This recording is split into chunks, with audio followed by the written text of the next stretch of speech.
The following content are the expressed thoughts, views, ideas, and opinions of the individuals and guests of the Nerds Have Spoken podcast. This podcast may contain adult language and themes not suitable for children under the age of 17. Viewer and listener discretion is advised. Please stand by while we wait for the cast of the Nerds Have Spoken. Thank you for joining us and enjoy the show. Collecting career where you were upgrading, parts that you already had, but you wanted something of more mint than. Yeah, I've been doing a little bit of that. Like, he was just, Eric was just saying about, Wolfie finding stuff that's like not yellow, and there was a yellow white piece in my collection here and there, and so I was kind of like I was doing that for a little bit, and now I kind of got all that taken care of. So I'm just I don't know. Yeah, it was weird. Well, yeah, I'll tell you a crazy story about the double clouder. I had one lined up. There was a dude named Cordy Humble. He always posts in one of these G1 groups, and he always has G1 stuff for sale. And had a double clouder, and it was at a great price, and it was a nice shape. And I was chatting back and forth with him, and I was telling him that this is it. This is the last one. So it was like.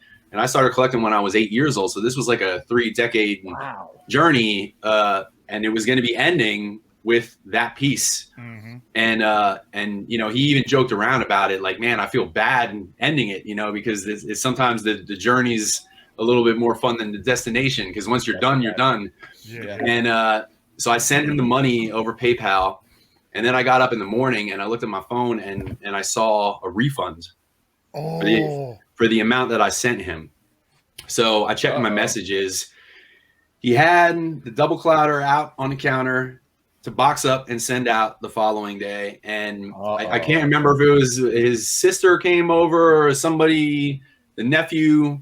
He was a little guy and saw a toy and decided to put his hand right through the window of the box and smash the whole box up to. Oh my God. Yeah. Jesus.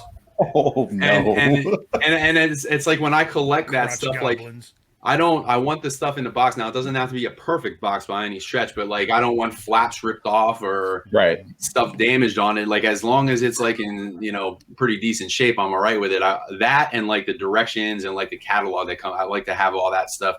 Mm-hmm. And once that happened, I'm like, oh man, I got it. Well, it looks like the journey continues. So, it was bittersweet. It was bittersweet. It reminds me of that episode of Star Trek Deep Space Nine. I am Tosk. And you just when you finally captured Tosk, Tosk ran away.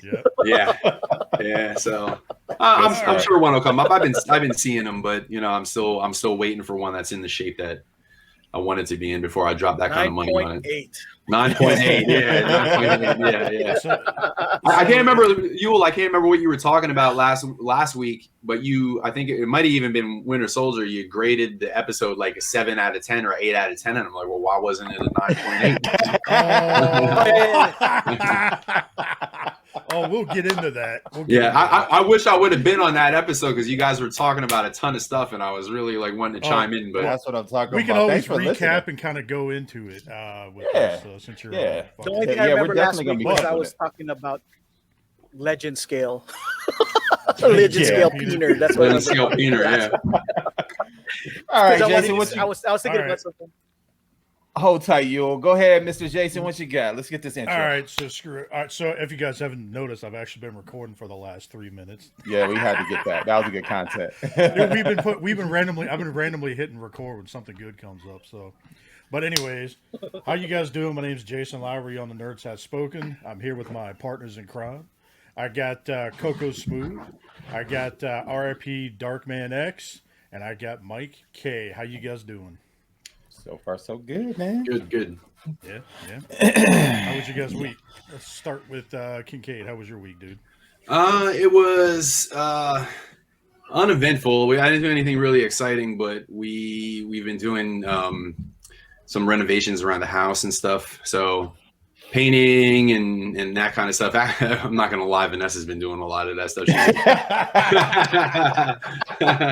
I pick the heavy stuff up and move it and paint. She loves painting. It's like, well, why would I? I'm not gonna cut into I'm not gonna cut into your love. I'm gonna let you handle that. That's great. I don't want you to feel minimized as a woman, so I'm gonna let you do your thing. Yeah, I just let her get up on the ladder and I watch that booty from wherever I'm standing. Yeah, Mike.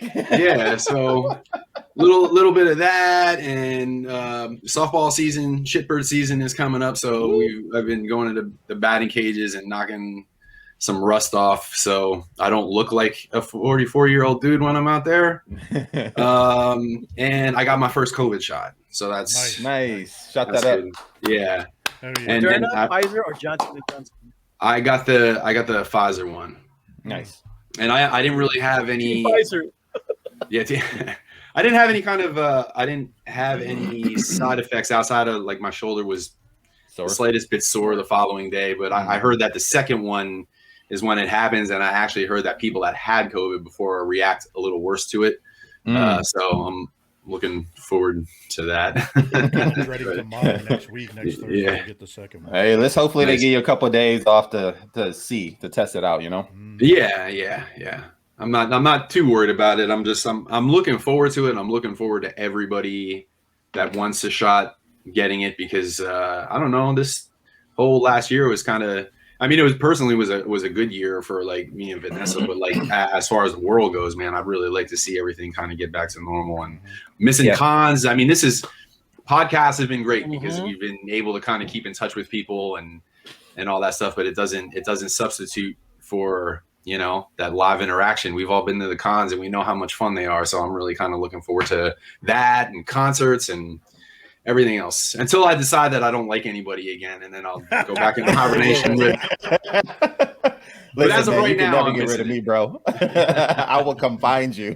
Yeah, I remember. I was laughing about this, Eric. I remember when I met you for the first time. We didn't know each other, obviously, but we were standing outside in DC, and you came up to me and you're like, "Are you Mike Kingcaid?" And now Eric's a little larger than me, so I'm like, I don't know. Do I owe this guy money? Like, maybe I should make a name up here. But he was smiling and he seemed like he was in a good mood, so it was all right. Good times, man. I remember that like yesterday. Yeah. Good times. Like, I hope I didn't troll this guy. Yeah. Well, right. Yo, and to piggyback off of that, man, I got a funny story because I kind of did Bobby the same way. And you can tell, like, anybody who knows Bobby Bobby will tell you he's from the streets, man. So like he's always making sure, kind of similar to Mike, like, who is this person coming up to me? So I go up to him and I notice Cody right away. And I notice Laura because she's been on a couple of his podcasts. Yeah. And so I say, "You're Cody. I can tell you're Cody, and you are Mrs. Skullface. So that must mean you're Bobby." And he was like, "Who's this dude?" He gave me this look. But he was nice about it, man. But I got to stop doing that because one day I'm going to get shot. Dude, I don't know if Mike remembers this or not. Years ago, kind of piggyback off of what you guys have been talking about years ago. Do you remember the first TFCon we met at the Hooters and all that, with me gathering all the girls to take pictures? Yes. That sounds like a great time already. Yeah, that was a good time. Yeah. Oh yeah. I was there for the 3 days, 72 hours. I had a boner for like 65 of those hours. Yeah, it was kind of funny because we were sitting there having lunch, and I was like, "Yo, we should get pictures with people." And there were a couple different groups in there, like Mike and a couple other people. I think Levy was over there, stuff like that. You guys were sitting there. We were sitting with some other people. Like Antoine, I think, was with us at the time. Antoine Lewis. And next thing you know, I said, "Hey, can we get pictures with you?" They're like, "Yeah, sure." I was like, "Well, can we get the whole restaurant of girls to take pictures with us?" She's like, "Yeah, why not?" And then next thing you know, I'm beelining out the front door, and I got like all these like Hooters girls behind me, and then I see Mike and them like, "What's going on?" That right there just goes to show you, like, you got to have that attitude. Well, what's the worst that could happen? Let's just ask and see what happens. Very true. Very true. Very true. That it for your week, Mike? Yeah. Yep. All right. Cool. Nice. Coco, how about your week? The usual, just eating them red pills and trying to rid myself of my beta male tendencies. Don't you mean the blue pill? No, really red pills, man. He said, "I don't need no help with Legendary." With the Legendary, I'm good there. That's what's up. And you washed your car this week, so that's. I did. Thing. It's a win, a total win. Just because of that. And I got some pop. So when the hot stuff shows, y'all see. Good stuff, Lowry. What about you, man? You had a good week? Oh, not too bad, dude. Let's see here. Just basically work. Pretty much about it. And then let's see here. Just getting everything ready for camping in 2 weeks. Got a lot of. Let's see. We got 10 or 12 people coming with us. Yeah, it's a gang of y'all going now, bro. It's basically like the Bang Bus 2.0. Like, so we got like Maya and the crew coming up. We got Vinny coming down. We got who else? Anna and Russ are going. Bethany, myself, Darius. Darius is supposed to be there. My buddy Lewis is supposed to be there. Possibly Tyler Fulcher's supposed to be there. So we got a whole crew of people going. That's what's up, man. Good stuff. Good stuff. And then let's see. Beyond that, it's pretty much been about it. It's been pretty quiet this week so far. So cool beans. That's what's up, man. What about you, Eric B?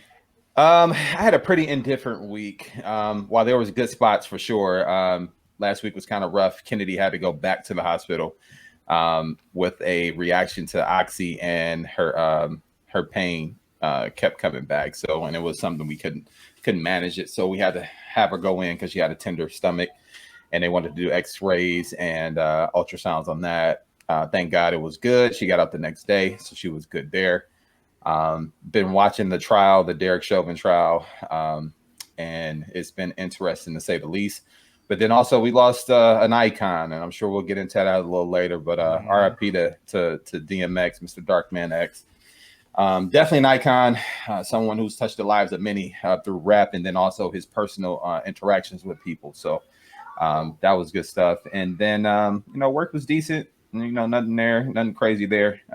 Workouts like crazy, trying to step it up, trying to get out of these 230s, but it's been a struggle. I'm teetering on the line of 231 down to 229, and it's been a struggle, man. But I'm trying to stay in the 220s and see how it looks on me. So we'll see.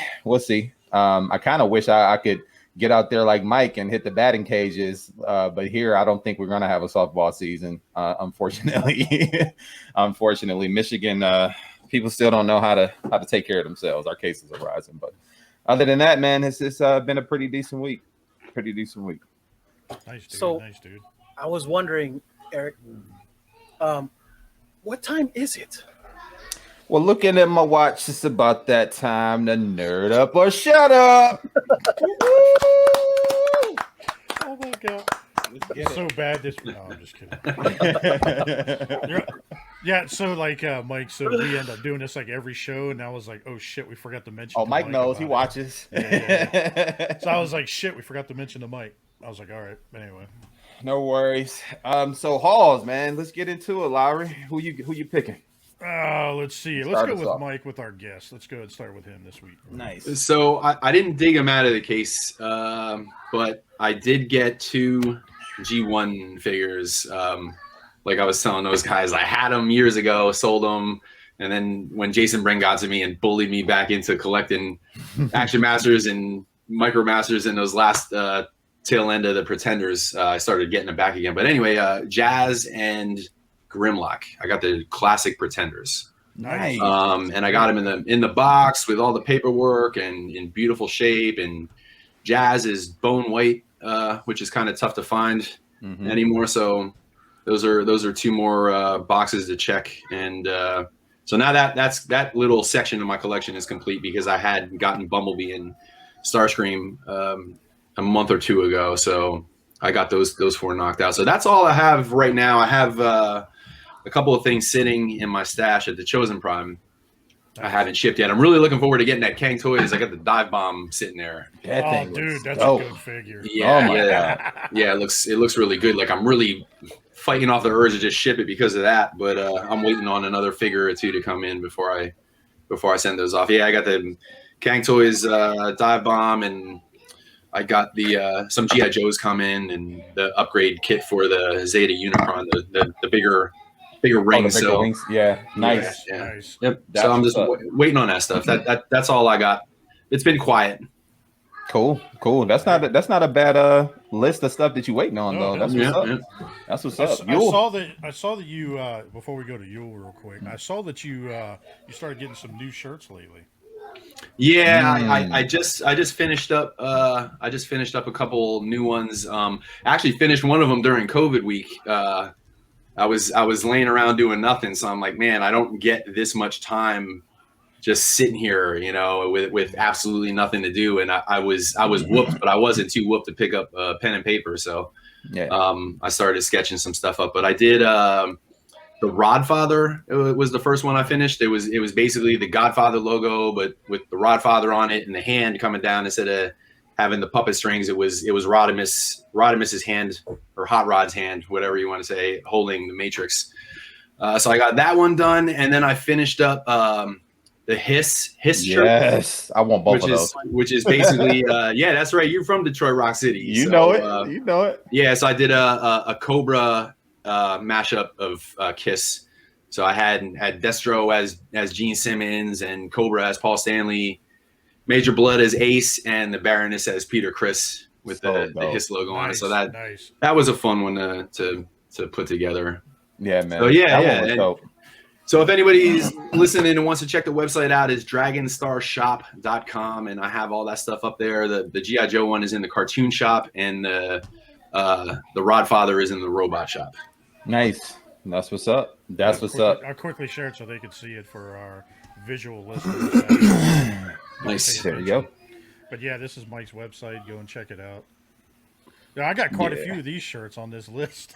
Yeah. I know man. He got the Hey Bub. That Hey Bub is my favorite. You know how many people like whip their heads around when they see me wearing that? They're like, what?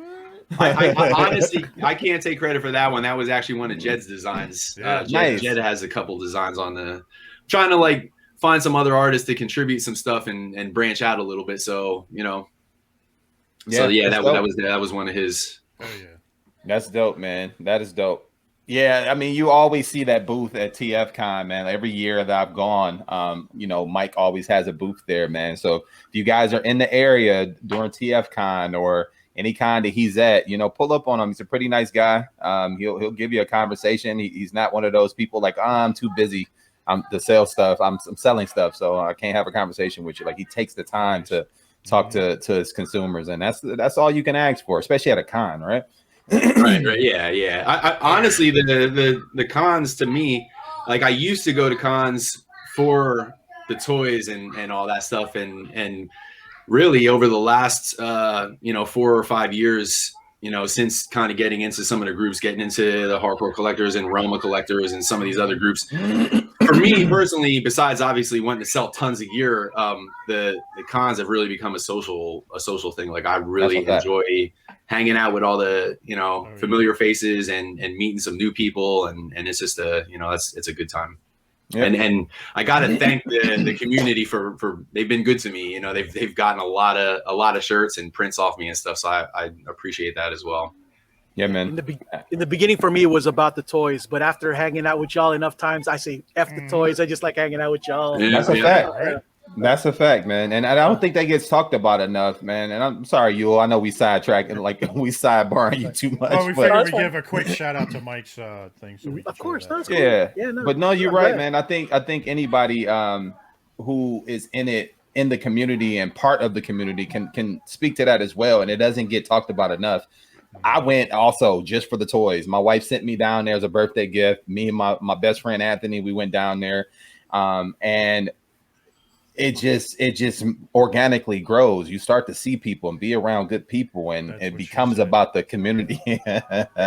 Yeah, Viagra list too.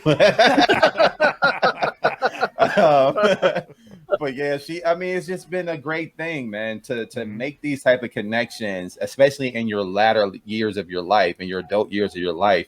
It typically does not happen this way. Normally you have friends from when you're younger, and then y'all kind of stay friends throughout the rest of your life. But man, like, I've made some great connections with people who I'm sure will last for a lifetime. Yeah, agreed. Like, I'm so glad that the toys brought us together. Even though I'm not down with the toys as much as I was, when I was younger, I'm so glad whenever a convention happens because y'all are in there. That's a fact. Yeah, the feeling's mutual. Yule was the big surprise con exclusive a couple years ago. Courtesy of Jason and Gordon. Yep, that was the second go around at Reston that was the first time I met Yule. Mm-hmm. The con exclusive. I like the way you put that. Con exclusive. Yeah. And it's funny because the first time I met Eric, we were about to it looked like we were going to have to beat up some dude that was trying to start shit. Yeah. That's a story that never it's not going away ever, I don't think. Yeah. That was a fun one because I was like, it was pretty uneventful up until that point. You know what I mean? Yeah. I was like, really? This guy's going to show up and try to talk shit? Yeah. It was a fun conversation. If our stories were together and you guys would have had to beat somebody up, and right after beating somebody up, Eric would have saw me and said, "Hey, are you Mike Kingcaid?" No, my name's Bob. Good stuff. Well played, Mike. Well played. Well, Yule, man, I'm sorry we sidetracked you a lot, man. What you got, all right, man? Yule, show us your pop collection. I mean, your haul for the week. Got him. So, yesterday I went to the swap meet, and I didn't plan on getting a lot of stuff. I just whatever caught my eye. But then I found this guy, and I was like, "Oh, nice. Man, nice. That looks sweet. Stroke. That's what's and up." It's a Hot Topic exclusive too. Sweet. Mm-hmm. Well, obviously, even though I bought this at the swap meet, I'm paying. You're paying scalper prices for. Right, no doubt, no doubt. I mean? Man, you really are going balls deep on that line, aren't you? Oh, dude, it gets better. I got my first OG Spider-Man pop finally. Nice. Years Marvel edition. You got the wings out. Mm-hmm. It's supposed to be based on this amazing fantasy cover, but I don't know if the pose is necessarily the same. But right. Yeah. Either way, I was finding it good to have a proper Spider-Man. I've gotten every single Spider-Man, but a Peter Parker Spider-Man. Mm-hmm. Then I don't know if you guys ever watched that show, My Hero Academia, right? I got a T-shirt. So I saw her, and I love the show, and I was like, you know what? I got to. I was just wondering how they were gonna have a pop have big boobs in it, and surely enough, they found a way to get big boobs. I was gonna say, Yule, that's probably why you got it. She thick. Yeah, Midnight's one of those characters for me on the anime. It's a cool design, though. It is a cool design. It looks pretty sweet. Yeah, so I picked her up, and I was like, "Oh gosh, damn it! When you fall into a rabbit hole that deviates from the what you normally do, you end up going this route and ended up getting." I was like, "Oh, I justified this character, because she was cute," and I was like, "Look at that outfit! Might as well. She can't be by herself." Do not take Yule to Japan. He will never come back. Dude, I lived in Japan. I graduated high school in Japan. I never wanted to leave. Oh, I figured it. Did they kick you out, or? Yeah, they said, you know what? Yeah, when I was 18, they said you had to go, bro. You're done. Get out of here. You're not a minor. Go home. Go home, American. Go home. Wow. And so, yeah, I got the other teacher and his Hot Topic hero costume mode. So I was pretty excited about this. That's a sweet design too, though. I like that. Yeah. I wonder if McFarlane made him as a character yet. I actually might pick that up. I hope he has a license. If he has a license for that, sure. He has it. He has the license for My Hero Academia stuff. Yeah. I've seen the big wrestler guy with the blonde hair and his hair sticking up. Like I've seen that figure, but All Might's awesome. I like that. All guy. Might, yeah, him. Yeah, that's what's and up. That was my haul. But believe it or not, this was an expensive fucking haul. This shit was like $120 for 4 pops.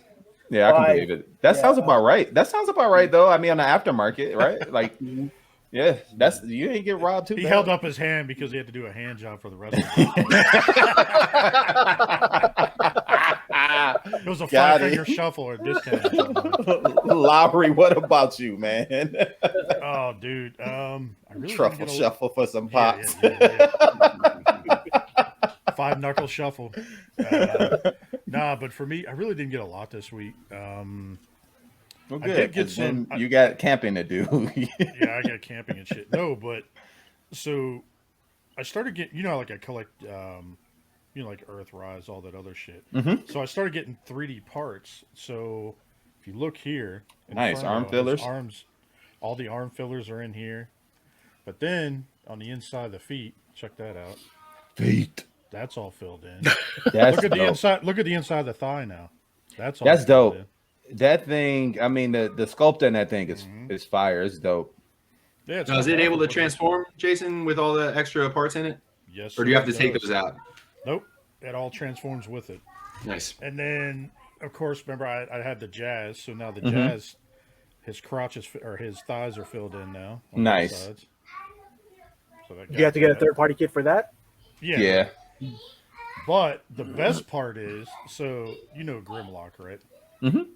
So I have a sword for him now. Yep, I see that. That's dope. And he's got upgraded hands. Oh, they actually all of them open and close separately? Uh-huh. Nice. And then his feet are all closed up in the bottom. Yeah, that's sick. Look at that. They match the paint pretty fucking good on that. Look at that. You got to do the same thing with that slag when it drops, because that thing. And then Grimlock's teeth haven't showed up yet, but he's gonna have his dentures for his front teeth. So. Well played. Let's see, what else did I get? Oh, Bumblebee, right? So all of his legs are filled in now. If you can see that now. I've never seen this much robot crotch before. Yeah, right? Yule has. That's right. Whoa. Legend scale. All legend scale. I mean, he has lived in Japan, so and it kind of sucks. So they did these parts inside the arms, the black pieces right there, but it is what it is. I'll probably paint. Yeah, what's the point of that? Like, why would they go black there but yellow everywhere else? I don't. It's a couple different companies that are doing it, but okay, I got you. Honestly, let's see. Was that it? I think that was pretty much it. Nice. Yeah, that was That's it for me. Up. So, what about you, Eric? So let's start with the toy stuff first. Shout out to EE Prime. He was selling his Ahsoka from the Clone Wars, and I wanted an Ahsoka. Okay. This is my very first Black Series figure. Will definitely be my last as well. So that's it for that. Nothing wrong with the figure. It's just I only needed that to fill in on my Mandalorian shelf, and that was it. And then shout out to Hanny. He had Mace Windu. Shout out to Austin. I was just about to say shout out to Jason. Let me get a chance to give you your credit, sir. Relax. Jason. I was going to give it to myself. Come on now. Jason let me know that he had Mace Windu still. So I went and picked that up from him. And then also got 2 Storm collectible figure stands from him. And then I got that New Age Galvatron as well to go with my HasLab Unicron and my Purple Potato Galvatron ship. Of which, speaking of the Purple Potato, I got the batteries to light that thing up in today. Oh, yeah. So that came in the mail. Shout out to Amazon Hauls. I finally got my copy, the hardcover of Batman Hush. So I'm going to be checking this out this week. Here's a phenomenal story. I saw the cartoon, familiar with the story, so I got to check out the book now. And then I think I got my last pair of gym shoes in for the year. So I got what they call Cosmic Unities. These are space hippies. But what's pretty cool about these is that they're made from recycled shoes. So they're environmental friendly. They don't come with all the extra stuff inside the box, like the extra paper that normally gets tossed in the trash. So I thought this was pretty cool. Love the colorway. Already got a shirt and some shoes to match this here. They kind of look like the low top versions from the ones from Back to the Future. Yeah, they do kind of favor that for sure. But those things are going for like 10 or 12 grand now, which is nuts because they dropped those and they went on like an auction and people got them and selling them for 17,000 times the price. And I exaggerate not. But you can't have shoes without taking care of them. If you're going to invest in shoes, and many of us do, just like we do our toy collection, you got to also invest in keeping your shoes clean, man. So there's a shoe company that makes cleaning stuff called Rejuvenate. And they got their own cleaning pods, which is pretty cool because they send out these kits that you can buy from them as well. And the thing about the kits is they come with a laundry bag. So you wash your shoes, you pre-treat them and stuff like you normally would. And then you put the laundry bag inside this little pouch, put your shoes in there with the little shoe trees. So you keep your form on your shoes. They give you 2, and then you toss them in a wash, man, and then you let them air dry, which is perfect. Just don't toss them in the dryer because you will ruin your shoes. So they make diluted Tide Pods for shoes. Probably. But dude, what's crazy though is one of these things suds up the entire washing machine. Like it's soap suds everywhere. And the shoes come out immaculate. Like they're super duper clean. But the kit is dope because it comes with 3 different brushes. So it has a soft, a medium, and then a hard bristle brush. It comes with its own special cleaning solution as well to pre-treat them or just to clean them up if you don't have if they're not super dirty or there's like tough stains that you don't need to get out where you can put them in a wash. You can just clean them this way with the brushes. And they even come with their own little shoe cloth as well to put them on after to let them air dry. So it's a pretty cool company for people who like to take care of this stuff like that. I definitely will recommend them. It's called Rejuvenate. And the presentation, I'm big on presentation, man. When it comes down to presentation, it's dope. They even send you a little thank you card as well. Comes in this little black envelope. You have a pull tab on the back and you open it up, and it even has like a QR code where you can scan and go right to their site. Is it personalized or is that just a generic one? No, it's not personalized. It is generic, but it does give you the QR code to go right to their cleaning videos and also like shoe care videos, which I thought was dope too. So it's pretty cool, man. It's pretty cool. But I think that is it. Yep, that's it. That is it for me. So let's go ahead and get into it. What we got first up? All right. Well, crazy enough, for the first time, I think, since we started, we don't have any lighthearted news. Interesting. Yeah, that doesn't happen often. Yeah, we usually like make fun of people and shit, but whatever. I guess didn't happen. Yeah, or highlight, something good that's going on. Well, then I'll highlight something really quick. Then I finally lived in an era where the Padres actually had a no-hitter for the first time in franchise history. The heck out of here, dude. I couldn't believe it. I was like, in my lifetime, 53 years. And they've never had a no-hitter. Wow. Ever. That's until last week, yeah. That's history right there. That's a good piece of history.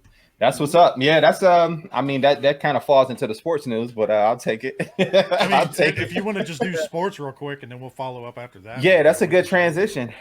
So let's go to that first article there, Lowry.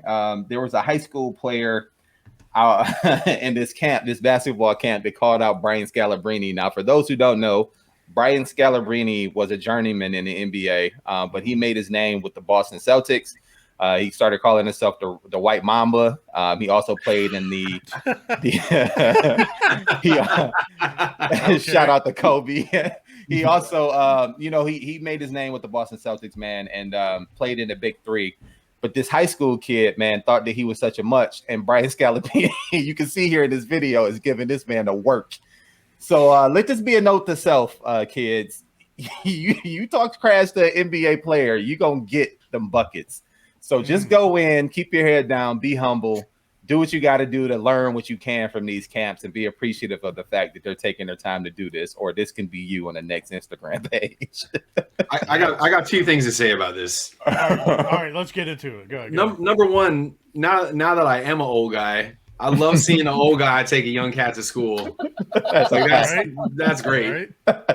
But 2, it really makes you understand that even when you see a pro in the NBA or NFL or baseball or whatever it is that you're watching, even when they stink, they're still one of the best athletes in the world. I mean, you just said he was a journeyman and stuff, and maybe didn't have a great career, but it just really makes you understand how great some of these players are. That's a fact, man. When you think about it, they say only 17% of all basketball players who play some type of organized. No, I'm sorry. Yeah, 17%, or is it 7%? One of the two. I think it's 7. 7% of those players end up in the NBA.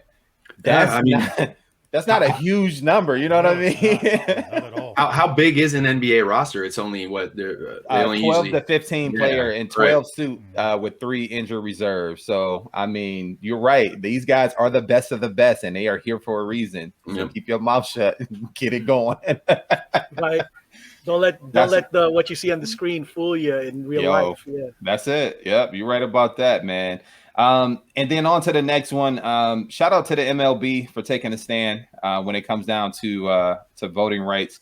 in Atlanta. Now on the show, we try not to get too deeply political onto things or things that can be seen as divisive. But when it comes down to voting, man, like that's something that should be a right for everybody, and it should be as easy and simple as possible. Now, obviously, you want to have safeguards in a way so people can't just manipulate voting systems. But Georgia passed a law that seems to be a little more restrictive, and the MLB said, "Yeah, that's okay. We'll take our ball and go home." So they're taking their MLB All-Star game and moving it to Colorado this summer here. And many companies are not happy about this here, but yeah, kudos to them. Kudos to them for that. The irony is that no clue Colorado what the has hell those laws. Yeah, that is ironic. They do have a little more restrictive laws there, but it doesn't seem as bad because Colorado had those in place from the get-go, and they have pretty safeguarded elections. But it seems funny that in Georgia, where they lost 2 seats to a party the other way, that now you want to put these things into play. It just seems fishy. And it's also one of the swing states that decided the presidential election. And it seems very fishy that now all of a sudden y'all got a problem with these laws that's been on your books forever. So for them, it just seems very fishy. And that's why the MLB is like, yeah, we're not going to be a part of that. we got to go. Oh, man. So last night was WrestleMania. Many people saw that. So just want to give a big shout out to everybody who watched night 1. Night 2 is underway tonight. That's why we're missing a couple of castmates. But want to give a big shout out to the WWE for confirming that Chris Jericho of AEW, who used to be a part of the WWF/WWE, will be on Steve Austin's Broken Skull podcast. This is huge because for a while, the AEW and the WWF were kind of going head to head, like they're clashing with each other because a lot of the talent was leaving the WWE and going over to AEW. So now that it seems like they're willing to wash each other's hands and back, so to speak, this is pretty huge. So now we'll be able to see these two talk about both sides respectively. And I'm hoping to hear a lot more about this podcast or a lot more information come out of this podcast. You guys I know you guys are probably not like the wrestling type, but did you guys used to watch wrestling back in the day at all? Like during the Attitude Era? Well, for me, agreed. This is great because the reason why I think WWE has been sucking for a while is because they didn't have no competition, and competition always brings out the best. Just like during the Attitude Era with WCW, NWO, then Generation X, those are great, times. They were all trying to one up each other. That's what we need again, and I'm glad that AEW is that thing that's pushing WWE to start thinking, of ways to make things better. Yeah, it's like my granddaddy used to say, lack of competition breeds complacency. So you gotta now you got comp, you gotta step it up. Now, Mike, did you used to watch wrestling at all, or were you ever into any of that? So the way I watch wrestling actually speaks to what Yul was just talking about. I watched it back in the day when I was a kid during the Hulk Hogan and Andre the Giant and Ultimate Warrior days and stuff. And then I fell out of it for a while, and then during the Stone Cold years, I got sucked back in, and that was an awesome era. And you got to see some huge stars come out, like Rocky. The Rock was Rocky Maivia, back in the day. Like I remember the Nation and the whole the WCW and NWO. So I got back into it then pretty good, and then admittedly I kind of fell out the last bunch of years and stuff. So that was really like the last era of wrestling that I watched. And I agree with, what Eric was just saying about like competition. Well, I guess we're both saying that competition bringing out the best. That's kind of the way that I viewed music growing, coming up as a musician and stuff. My uncle always told me back in the day, always play with musicians that are better than you. Because it's going to make you a better musician, So the competition thing definitely that's a good thing. And by the way, Chris Jericho's a cool dude, man. I actually met him at the New Jersey Horror Con a couple of years ago. Oh yeah. He was a really cool dude, man. He was really, really like down to earth, Yeah, he was definitely one of my favorites, man, coming up. He was brash, but he could back it up. You know what I mean? And that type of persona was always good. And you never heard anything like bad about him off the screen or anything. Like he just seemed like a pretty cool dude. So I like that about Jericho. Cool dude. So this is gonna be interesting. Interesting. So it was kind of interesting. So did we have the tallies for last night so far? Did anybody keep track of that? They're in the chat. You want me to pull them real quick? Yeah. So we, Mike. So what we did was, surprisingly enough, like I was in there because I don't watch wrestling much anymore. Maybe WrestleMania every couple years or something like that. You know, it's certain things like that you don't want to miss, even if you don't watch everything all year round. And so, what was it? Myself, Tim K, Wolf, who else? Jeremy B. And Jeremy B. So we all like ended up just like giving our picks and everything else. And I actually last night it was kind of interesting. So Jose, he actually had it going, playing in the background, and myself and Brammer and him were watching it all together last night. So it was really fun. Yeah, and those tallies are for night one. These are night one tallies only, guys. So we still have a second night to go. But it seems like leading the way is Anthony, Lowry, and Jeremy B with 5 total matches called correctly. Tim K coming in at 4 total matches, and Wolf with 3. But these guys have a chance to catch up and take the lead tonight, based on night 2 of WrestleMania. I mean, I'm not gonna say anything, but dude, if I end up winning this and I don't watch wrestling, I'm gonna give them so much shit. Yeah, that's like Rob Milton winning fantasy football. Right? Yeah, he did fantasy football with a bunch of us. He didn't even touch it all year round. Yeah. Played it. That reminds me of like when like sometimes I get involved in like the weekly football pool and stuff, and like a girl will pick all the teams based on either the color of the jerseys or like which city she'd like to go to vacation on. Yeah. Wow. And then win the pool, and then the rest of us that watch football religiously are like, we got half the games wrong. That's just sometimes how it goes down, man. And she walks past y'all doing one of these numbers. With the money in her hand. That's a fact. Oh, man. That seems to always be the case with me. Like in a pool, I remembered never forget, like all season long, I was always second place in the pool because and somebody different always winning number 1, but consistently. Yeah, I feel like when you come in second place, that stings the worst because that's just the first loser, man. Like I could have been here, like, you know what I mean? Like I could have been number 1. Like at least if I get blown out, it's like whatever, you know what I mean? But like to be that close to the top and to lose, I think that stings the worst. It does, dude. Especially since I did a lot of research to make during that time. Yeah, you get used to it because the Clippers are always going to be number 2 in LA town. So we'll see. We'll see. I mean, I've lived it. I've lived that life, but I love messing with Yule with the Clippers. Oh man, good stuff, man. Dude, what else we got? So speaking of Yule, so shout out to San Diego. Did you guys see this? They are going to be in November. It's going to be a smaller event. Are you going to attend this, Yule? I didn't even know it was coming. That's cool. What she said. I guess I will. Whoa. Sorry, I had to. Anyway. But yeah, anyway, so I don't know. I was thinking about attending this. I don't know. I'm not sure yet. Yeah, I guess if you'll let me, shoot. And it's supposed to be a smaller in-person event, so it's not going to be nearly as big. And it's the host company that's doing it, so they're not going to call it San Diego Comic Con, but it's going to be interesting, man, to see how it comes out. If you go, definitely boots to the ground. We got to see those videos.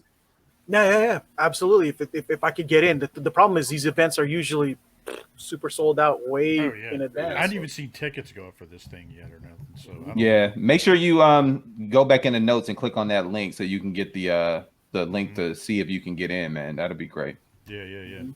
If not, I'll probably find a way to get into downtown to see what's going on and take pictures. There you go. That'd be dope. That'd be dope for sure. For sure. Well, Lowry, real quick before we move on to that, real quick, I also wanted to piggyback a little more and give Mike a chance to, like we do our other guests, to tell us a little more about him for our listeners who don't know him. I know he's a good friend of all of ours here, so we've had time to get to know him. But for our listeners and our viewers, if this is your first time meeting Mr. Mike Kingcaid. Just want to let him get a chance to introduce himself to you, what he does, also to talk about his podcast as well, that he does with a couple of his buddies as well. So, Mike, why don't you take the floor?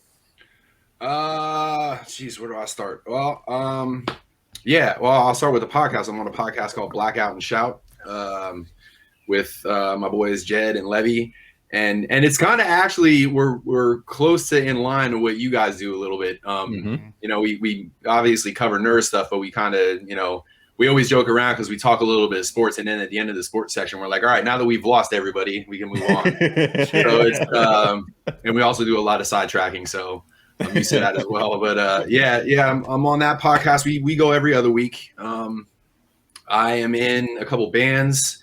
The band that plays out the most right now is Social Call. I am in another band called Angel Down. We were together for a good number of years, but we still do a reunion show here and there. And then I'm in a two-man recording act called the McCullen Project with my old drummer Tony. So Tony plays the drums and I play bass and guitar and vocals and everything else. So we just kind of like make some videos. He's in North Carolina, so we record remotely and put some music together from time to time. Nice. So yeah, that and I'm a graphic designer for a living, and I also do that on the side as well. We talked about the t-shirt business a little bit, so that's my little side hustle. And I have a Transformers / all the other stuff that I collect page called the Reflector Files. It's just basically a photography page. It's really just an excuse for me to play with my stuff. It's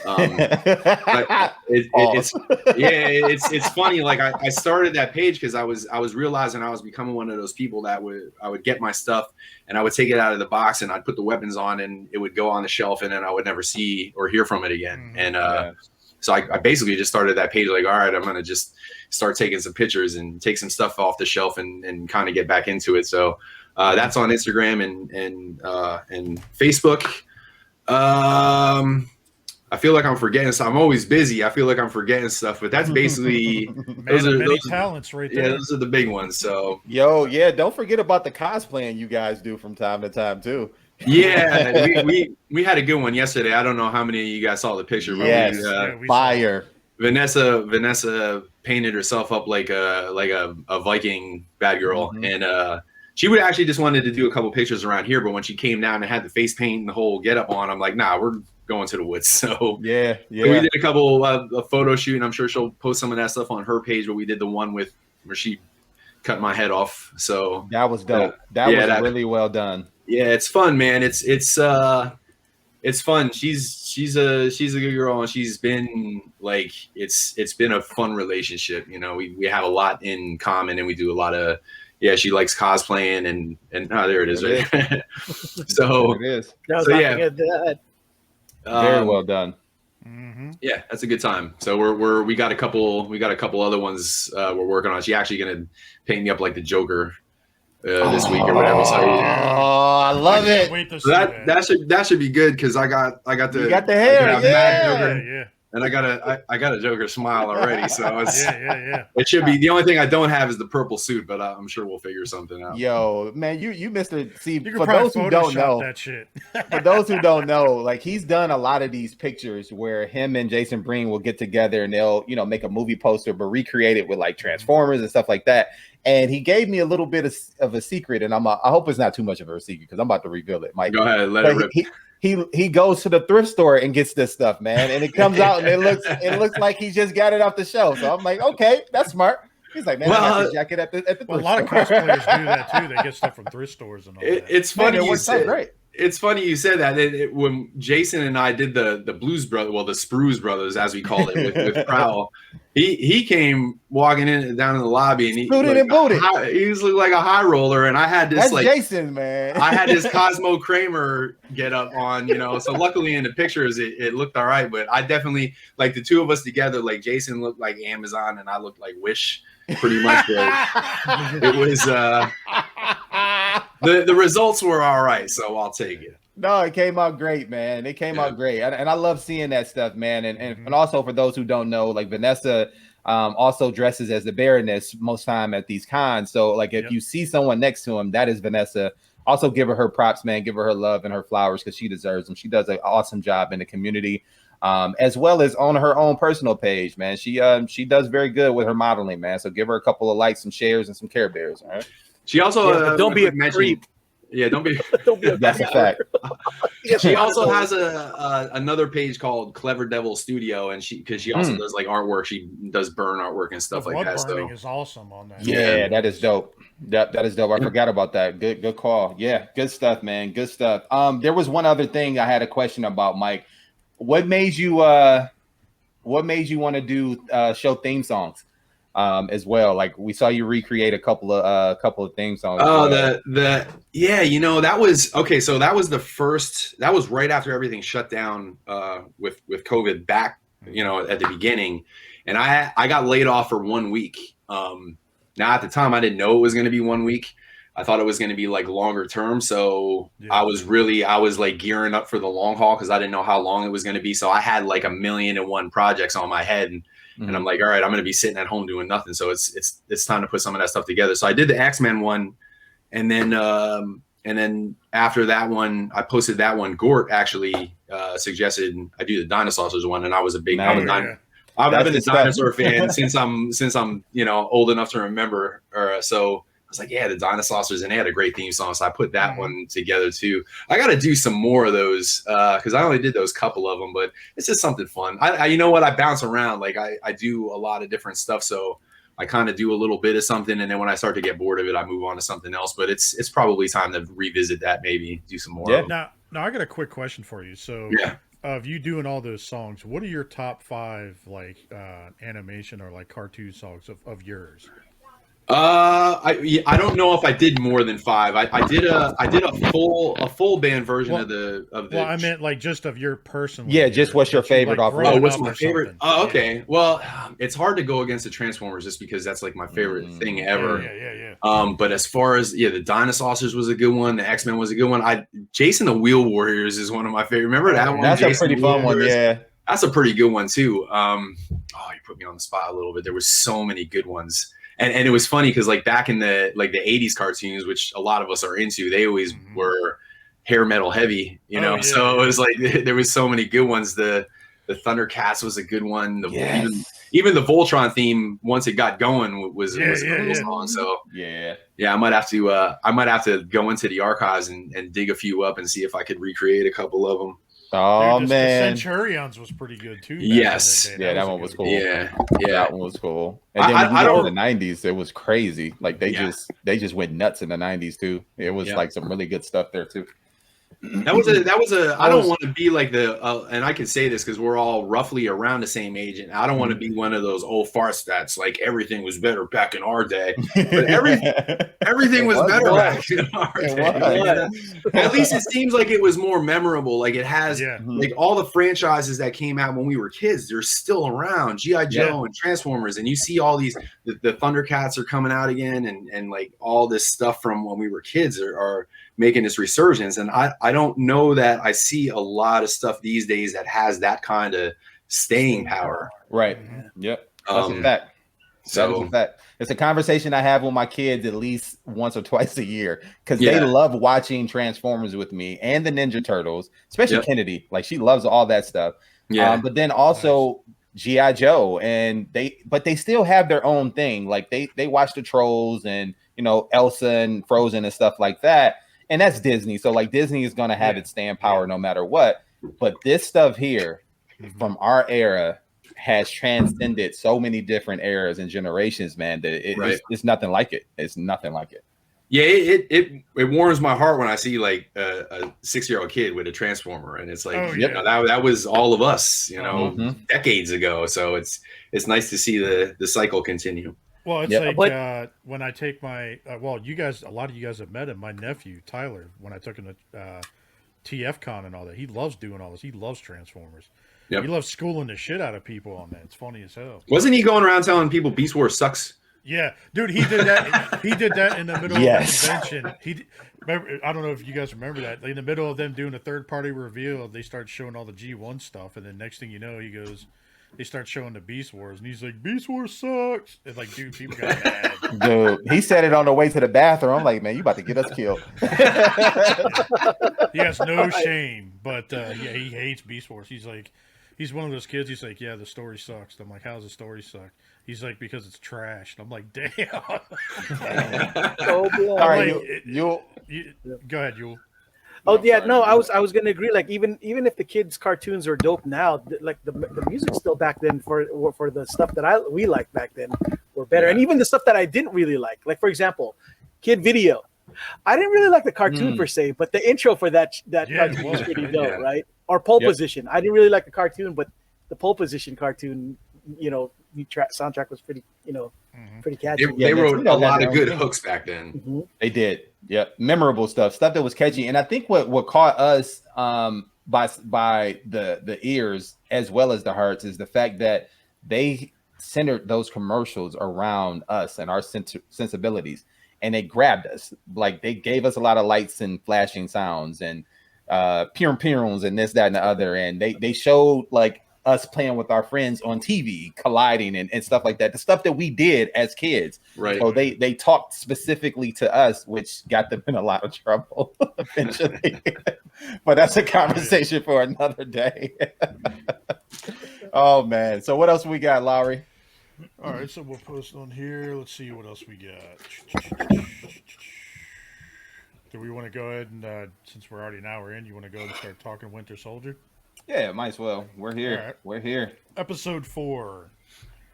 I stand with U.S. Agent. I'm just going to say it. Yeah. I stand with U.S. Agent. Did you say I stand or I stab? Like what? I stand. I stand with U.S. Agent. So why don't you tell us why? I mean, since you're there. Well, I mean, because I was in the Army, and if any one of my guys got dusted the way he got dusted, I would have went berserk and fucking found every single one of those dudes and killed everyone. I didn't care who was around. I don't care who's taking pictures. They're all dead. I mean, like, that's what would have happened. You can see it in his face right now. Yeah, look at him. He having flashbacks. He's still metal jacket. Oh my god! Did you pull the knife out? You'll put it away. Hey, Yul, here you go. Like, I know. You guys and your knives. No, I mean that's a good point, Yul. Like, I mean, I don't think anyone who's a human being cannot identify with that moment, right? Like that was a moment, and that was his homeboy. They came through the trenches together. That was his partner. Some would say sidekick, and he got taken out, and he went berserk, and I would have too. I feel you. Even if it was somebody who didn't do it, like you're related to her, you're part of the cause. It is what it is. Mm-hmm. Right. Yeah. So let's go ahead and start from the beginning before we get all the way to the end. Good call. Yeah, because there was a lot in that episode. Yeah. So kick it off, Larry. Go ahead, Yul. So what did you think how the episode kicked off? Okay, so you know what? If it wasn't for the ending of last episode, I completely forgot that Zemo was responsible for the death of T'Chaka, which is why I was like, what is? How did you forget that? That's the event that set everything off. Right. And then it started to hit me. I was like, oh yeah, no wonder. Yeah, that's right. Yeah, he has to pay. Yeah, Zemo has to pay the piper still. Mm-hmm. And the irony is that for me, and this is just me, the more episodes that he's in, the more I start to like Zemo even more. Yeah, from the dance. That's your guy. Yeah, to him just like miraculously getting out of situations, you know what I mean? Or like he seemed even keeled. I like the way he gave kids candy and got his way anyway. Oh, the Turkish Those delight. Are the yeah. So yeah, Zemo to me. Mm-hmm. Zemo's starting to be kind of like that. Mm-hmm. I don't know that guy that I just charming, bad guy, kind of like Loki is, I guess. He's a puppeteer, but that's kind of how he was in the comic, though, right? Like he was always pulling strings for something, and then he just blow up in your face. I mean, but the difference was he had a mask on, so it's really hard to identify with him. He was wearing that purple mask. Yeah, with him. He was, to me, he's like Dr. Claw, Destro, kind of. That's a good call. Mean bad guy, That's what's not up. really what did you think, Mike? the dancing nightclub. Dude, did you see that they released the hour version of that on Yeah, man. They could have kept it. I can watch that all day. Yo, I don't care. Like that, he was getting it in that fucking shit. Now, what did you think, Mike? Like how the episode started off for you? Yeah, I gotta double down on something that Yule said. I hate you as agent, but I completely understood that whole scene. I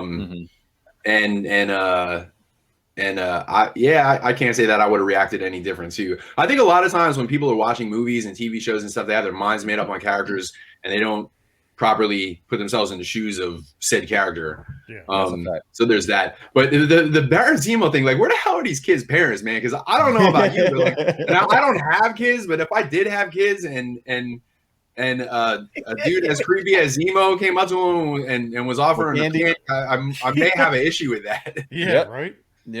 Yep. I feel you there, dude. I know that was the first thing I thought about. Like, what the heck is going on? I wish my kids would take their candy. Yeah. Get out of here. It wasn't just we gotta have a conversation. Like Latvian desites or something they called it. Latvian desites. Turkish delights. Yeah, the Turkish delight is he stands up and his flies hanging open. Right, like we used to call that Chester the child molester back in the day, Mr. White Van. Oh yeah, get out of here. But yeah, I'm just really I'm loving this series so far, and I just love how everything is kind of interweaving together. Like the Marvel, now I'm way bigger of a Marvel fan than a DC fan, so I'm not really completely up on all the DC movies, but I am on all the Marvel movies, and like WandaVision I loved, and this whole Falcon and Winter Soldier thing. Like I'm digging the dynamic between those two guys. Like the little, like, you could tell they're boys, but they annoy the shit out of each other, and you know, that whole thing's cool, and pulling in the whole Wakanda thing, and it's just like, it's I can't wait Friday, you know, to get home and get in on it. Yeah. But yeah, it was a great episode. What is it going to be? 6, right? It's going to be 6 total. That's episodes, yeah. And that was number 4. What we just watched was number 4, right? Yeah. So they're getting close, close to the climax. I was a little disappointed that Wolfie wasn't here because I was really interested in laying down my 20 top theories of how mutants were gonna show up in the Marvel universe. But that being said, with you know, Madripoor, I know you were a little disappointed in how Madripoor was represented. Where my Asian thugs at? Right. Where's Polo Young? That being said, just the fact that Madripoor, like, as soon as I saw it, I went right back to like the Wolverine, the patch days, you know, and it was like, man, you know, but I'm glad they're not. I'm glad Quicksilver didn't end up being the X-Men coming in. I'm glad because I just, like, the longer you get teased, the more unbelievable it's going to be when it actually happens. That's what I was going to ask you, Mike. I mean, I remember reading Wolverine ongoing series back then. Yeah, wasn't Madripoor supposed to be full of Asian thugs? That's how I remember reading it. If I remember correctly, yeah. That's why I was disappointed. I was like, where'd they go? Yeah. Well, maybe the Asians in the 616 universe are not Asians in the MCU. You know, maybe it's like they're like Asians in real life. They're not thugs. They're at home doing homework and watching anime and shit too. Oh God! Now listen, for those of you who probably getting butthurt out there by now, Yule is Asian, so he can make those jokes. Leave that man alone, right, folks. And if you get butthurt, oh well. Oh man, fair enough. So I mean, it was pretty cool watching. You brought up a good point. What are your theories as to give me 2 of them? What's your theories about mutants coming into this? Do you think it's happening here, or are we getting it later? I think I don't really have 20, but the one that I'm kind of really thinking is that this whole with Captain America and this whole super soldier serum thing going on and all that kind of stuff is going to eventually tie into the Weapon X thing. Yeah. And then once they get into that and they get into his backstory with, you know, the Team X or whatever it is that he was involved with, you know, Sabretooth and Maverick, I guess was on that team. Yes.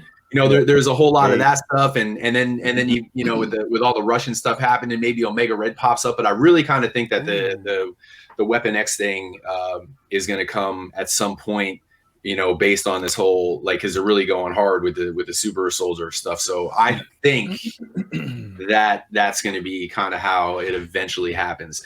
I just don't know. The only thing I don't have a good theory for is, you know, it's like, well, the X-Men and all these mutants are just going to like show up, and it's like, well, where the hell were you guys? Right. So where do they all come from? You know, it's like they're just going to appear one day, and I don't know if it's going to be like one of these things where, well, Professor X was masking the whole mutant thing, you know, away from everybody, so nobody knew they were. I don't know how they're going to do that, but they're going to trigger so many people. All of a sudden, those portals pop up and like mutants start coming through. Right? I'm going to be one of them people who's going to be triggered. I'm going to pissed that it happens that way. I have a feeling that it's going to be the Eternals that's going to explain that. Yeah, that's supposed to start it off. That's the rumor.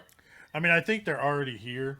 I just don't think you know it. Yeah, but to Mike's point though, like, what the hell y'all been at? I know. We could have used you guys in the snap. Yeah, no, but that's a good one, Lowry. Like, I mean, they could be already here, and I'm kind of leaning towards that same thing, man. It's just where y'all been at, but we understand the politics behind it, right? Like, they were with a whole different studios, right? Yeah, maybe they'll explain that with Deadpool.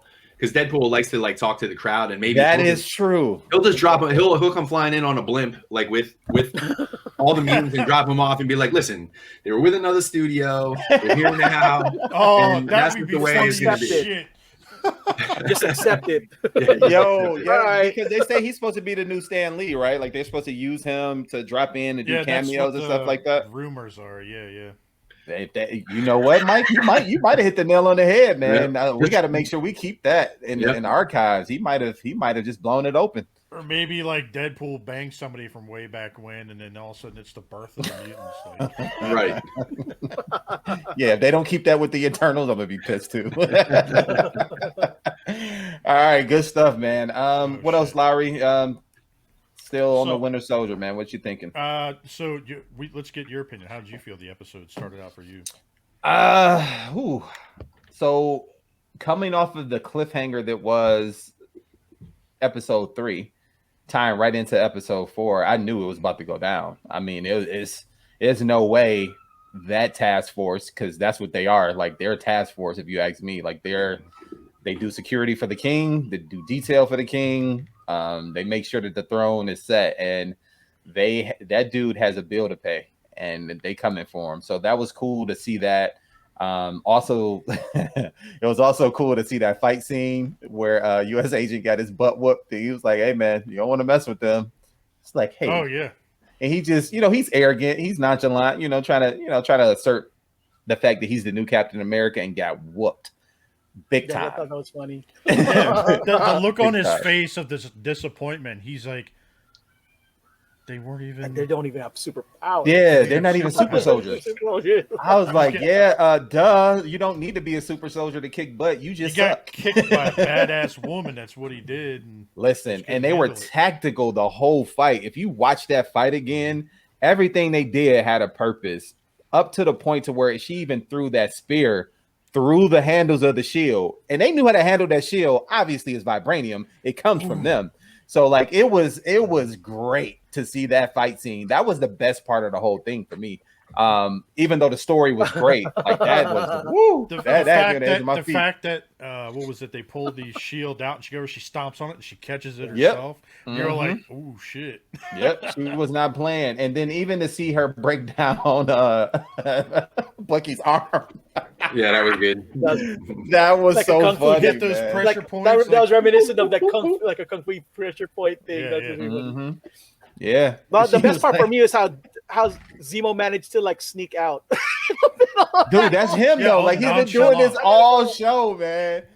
He's like, and I was also appreciative. I was definitely appreciative of how they made it to where Zemo caught up to what's her name, Carly or Kaylee. How he was the one that caught up to her and hit that bullet in her, man. I was like, okay, this is dope.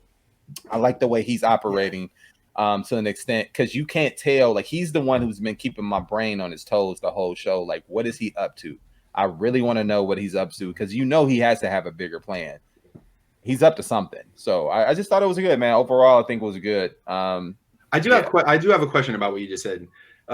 When he was handing out the candy and he got that girl to tell him where the funeral or the memorial or whatever was going to be, he gave them the candy and he told them, hey, those guys over there, bad guys, don't tell them anything or whatever. But then she showed up and brought them along. You know what I mean? And I wasn't sure like what the purpose was of telling her not to tell them anything, because eventually they all went along and she took look at the look on that little girl's face. She was surprised to see him with them. Yeah. He was supposed to be there by himself. Okay. And you can tell that she was thrown off like, you told me not to trust them. They're not supposed to be here. Right. I was just expecting you. Go ahead, you. That part was only that part was only meant to talk about the leverage portion of the conversation. Remember, there was that one sequence in between where he goes, I'm not going to tell you. Why would I get rid of my leverage for? But that was, I think, the only reason why they did that one. Yeah, but the little girl still, like so Marvel is so strategic, right? Like everything they do has a purpose. So even them putting that in there, like you was right, the leverage scene was there, but they even made it to a point to where it made sense in the story, because now the little girl's like, I don't know if I'm supposed to trust y'all, but I see him with you, so I guess I'm supposed to do this. So it was a cool little tidbit. Now, what did you think of the scene between what's her name, Carly and Sam? That was dope. Just talking. I like it. They're gonna be. He's starting to get on her side a little bit with some of that stuff. You kind of noticed that. Now, which one are you talking about? Are you talking about the one at the funeral, or are you talking about when they were on the ledge? Well, either both. Because I think both are purposeful. Let's start the first one first and then go to the next one. Now, what did you guys think of that? That first part made me annoyed at at US Agent, because he hella cock blocked. But yeah, because I was hoping that he was gonna talk her into, to out of whatever nonsense she was doing the right but thing. He couldn't. Yeah, but homeboy couldn't wait. Just said, I'm a man of action, and really messed up really botched that whole thing. So a part of me is really upset at him, because I think he got his buddy killed with his brash actions. I agree. What about you, Mike? The whole the US Agent thing, it's just like, it actually speaks to his acting, because like, you really hate that guy, man. It's like, and he's a nice guy in real life, but when you see him on screen, it's like, dude, he's such a hate to face. When he came out and like, he's just looks like such a goofball compared to Steve Rogers. But the second part of it, when they were actually at the memorial and he kind of waited for everybody to leave and came down and talked to her and stuff, like, you could tell he was getting to her. And had US Agent not busted in, I think that conversation was going to go the right way for Sam anyway, but not the right way for the story, because if she just decides to say, yeah, you're right, let's do the right thing, well, that's the end of the series, and that's not the way things are going to go. So it had to go down the way it was going to go. But like, you could tell Sam actually believes in what they're doing. I do too, but it's just their methods are just a little messed up. So it's an interesting dynamic. It's a microcosm of the world, because not everything's black and white. There's a lot of gray areas and everything and stuff like that. And we're seeing a lot of that right now. Sad fact, Wyatt Russell, the actor who plays US Agent in real life, is getting a lot of hate and threats. He plays so well. Yeah. For real. Didn't Disney have to put out a statement, or some of the writers or somebody have to put out a statement in regards to that? Like, that's asinine, man. It's ridiculous. Like, he did such a good job. He did. When he even made like a dumb face under that mask when they first brought him out. It's like, you just knew you were gonna hate him right away. And I would even go to far as say, like, if I ever saw him at a con, I would tell him, dude, you suck, but you're awesome. Well, it's kind of crazy if you go back and watch. Beth and I pulled it up side by side. The mask that he wore the first time is slightly different than that helmet was way too big. It was way too big for his head. It was way too big. Some people need to be reminded that that one kid from Game of Thrones was worse than that guy. Oh, he was the worst. Joffrey or whatever his name was. I never beat a kid up before, but that might have. I might have thought about it. He was so hateable. Oh, good stuff, man. Because I mean, I thought that conversation on the steps was good. I thought overall. I mean, not on the steps, on the balcony was good, because at that point he was like, "All right, no more games. You came at my family now. Like, we got to have a serious conversation now." But you can tell, like everyone said, he was getting through to her, and he related to her, and I think the relation is, and I'm gonna call it out for what it was. It was his understanding of what Black people went through in America. And his understanding and kind of likening it to what she was dealing with, the oppression that her and her people were dealing with in their own country. And that's why they became kindred spirits to an extent. He could understand her and feel her from that aspect. And we seen the not the makeup, but the lead up to that from the earlier episodes. Look at what he went through at the bank. Look at what he went through when the cops stopped him. Like, Marvel did all of that on purpose because they wanted to set it up to where he can show that scene and show you why he gets where she's coming from. That's why he was so adamant about, let me be the one to talk to her. I've done this with troops, but he can also speak from that aspect. So I thought that was a really good tie-in for Marvel to do, because it pulled on the heartstrings of the viewer. And it did make people start to feel for her to an extent. And I thought it was perfect. Speaking of that, where is the Isaiah Bradley thing? Is that going to go somewhere, or were that just like a little device in the middle? And because it's like, it almost seems like the story has come far enough that you almost forgot about it, but it's a little bit of that's an open end, you know. I think it's going to open up for something later. Just something with Bucky, like his redemption or something like that. It's going to have something to do with that. I hope so, because that's a big piece of history there. Even though, like, we talked about it a little bit last week, but they can really flesh that out. That can be great. And I'm hoping that because we're starting to see older iconic characters like him, that we'll eventually get a Blue Marvel. Mm-hmm. Yeah. I thought we were going to get Blue Marvel in WandaVision, because Rainbow was talking about her. What is she? Her friend that was some scientist, physicist or whatever, and I kind of thought Blue Marvel, aerospace engineer. Yeah. I thought so too. I thought that it was a possibility. My initial thought at first was like Reed Richards, but I was like, nah, that's too soon. Yeah. And then that did cross my mind, but even that was like, I don't think so. I don't think they're going to do it this soon. But I was hoping, but it didn't happen. Now, what did you guys think about that whole chase scene, and then Zemo getting away, and then towards the end of the chase scene, him and her get to one another, he ends up shooting her? Loved it. Yeah, pretty much. Yeah. Loved it. Because like I said before, it's keeping my brain on edge. Like, what is he up to? Why would he be the one to kill her? Why would he try to take her out? And he kind of talks about it in that episode, like there should be no more super soldiers. Yeah, he wants to eliminate them completely. But why is his hate so strong? What happened? Like, I know his son. I mean, that whole story that happened in Latvia and everything. Yeah, they didn't say what happened to him. But they didn't go into detail. So I want to see what's going on. And I know it has something to do with the Avengers being in Latvia. Was it Latvia? No, where Quicksilver and Wanda was originally their hometown. So like that whole thing with Zemo happened down there. So let's see. I hope they flesh this out, because this could be good. Does any of you guys, who do we think the power broker is? Art?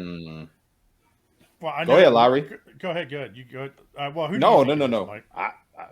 A little piece of me thinks it might be Sharon Carter. A little piece of me. A little piece. Because it seems weird. Like, they keep talking about him, but he's not showing up. And by the way, I need to know who the power broker is, because I'm really trying to add the power smoker to the Duberverse. Oh, right. That'd be awesome. or the flower smoker. But I really know. I really, they gotta put a face in front of me so I know who that is because I gotta keep everything going. There's always an ulterior motive, man. So selfishly, he wants to know, like, ASAP. Yo, that's a good one, man. I don't know, man. Like it's been thrown out on the show last week that it could be, Thunderbolt. Yeah, Ross. that's the one who I think it might be. Yeah, that was you. And then like it could be Sharon, but honestly, I think it's a bigger player, man. Like I think it's possible that they're setting this up to somehow coincide with Shang-Chi. And I thought of this week. Isn't the Mandarin supposed to be in Shang-Chi? Yeah. And wouldn't it make sense that his troops, like with some type of mysticism for normal people, to have some type of super soldier serum? Like I'm spitballing, but I think maybe they're setting something up with that. Maybe that's a good angle. I never even thought about it that way. Isn't it supposed to be that the tournament that Shang-Chi and that movie, isn't the tournament supposed to be in Madripoor? I thought I remember. I didn't know that. Yeah, I remember reading that somewhere. Oh, if you're dropping them jewels, it's possible.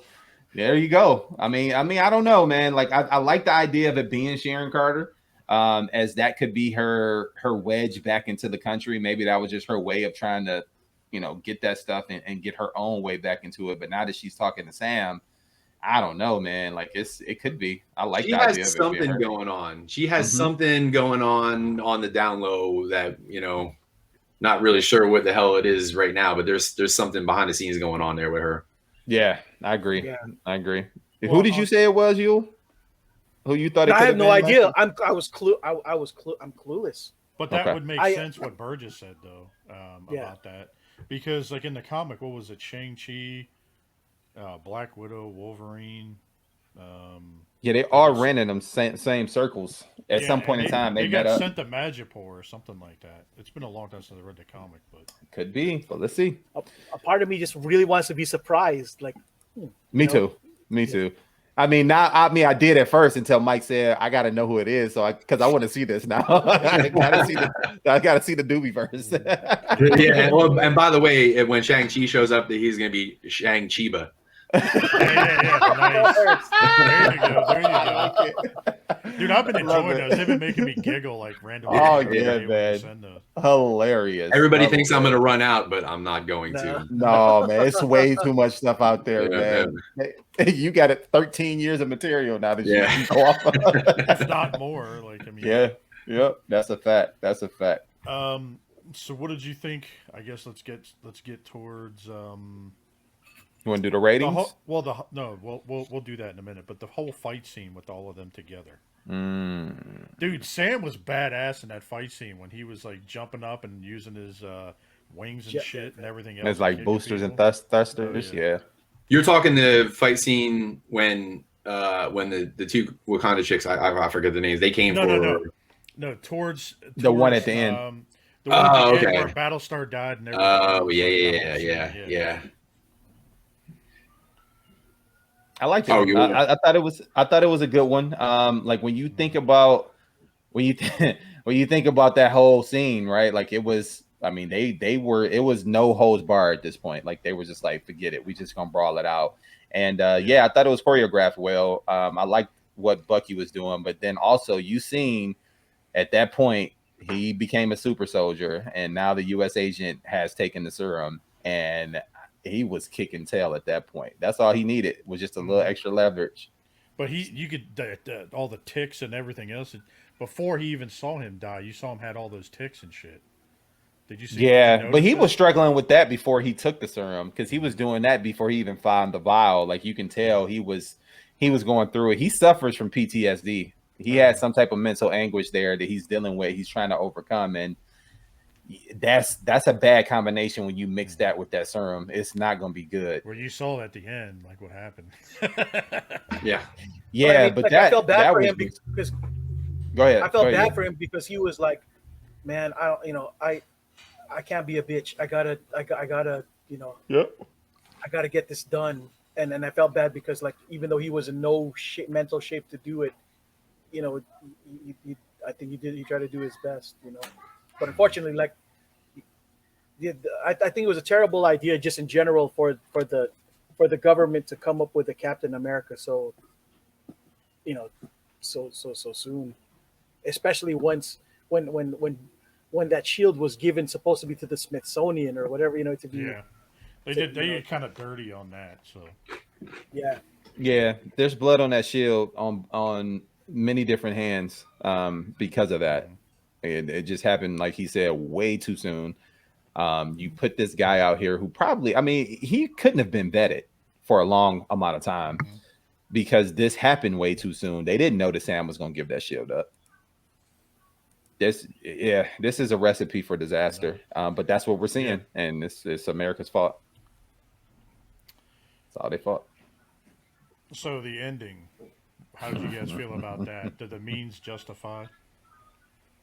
Well, you already know my answer. I'd have, you know, if I saw any of you guys die that way, I'd have chased those motherfuckers and killed them right then and there. Yeah. In a fit of rage, you know, no way I would have handled that well. Fight or flight, and that's definitely what I'd be doing. I'm more apt to. I'm sorry. Go ahead. No, you good, Mike. I'm more apt to do that for somebody else than myself. Like, you know, like if I like, I'm not a confrontational guy, but if it was, you know, my girlfriend or family or one of my friends or something like that, I'm a lot more apt to go crazy. And that's what this dude did. And so it's like, I'm not even, you know, for as much as I like to hit him in the head with a brick, you know, in that particular situation, you know, it was just it was all brewing from earlier. He knew the shit got real when those ladies handed him his ass, and he said, like you said before, oh, they weren't even super soldiers. Like, he knew right there and then he was in above his head. And then he found that vial, and it was just, it was all, you knew what was going to happen. As soon as he went to I almost called him Shatterstar, Battlestar, and didn't find a pulse, I already knew what we were going to be seeing at the end. Yeah. Oh yeah. So yeah, that's a good call, man. That's a really good call. It's a recipe for disaster, but at the end, in that moment, in my book, he gets a pass because that was his guy. Like, they came through the ranks together.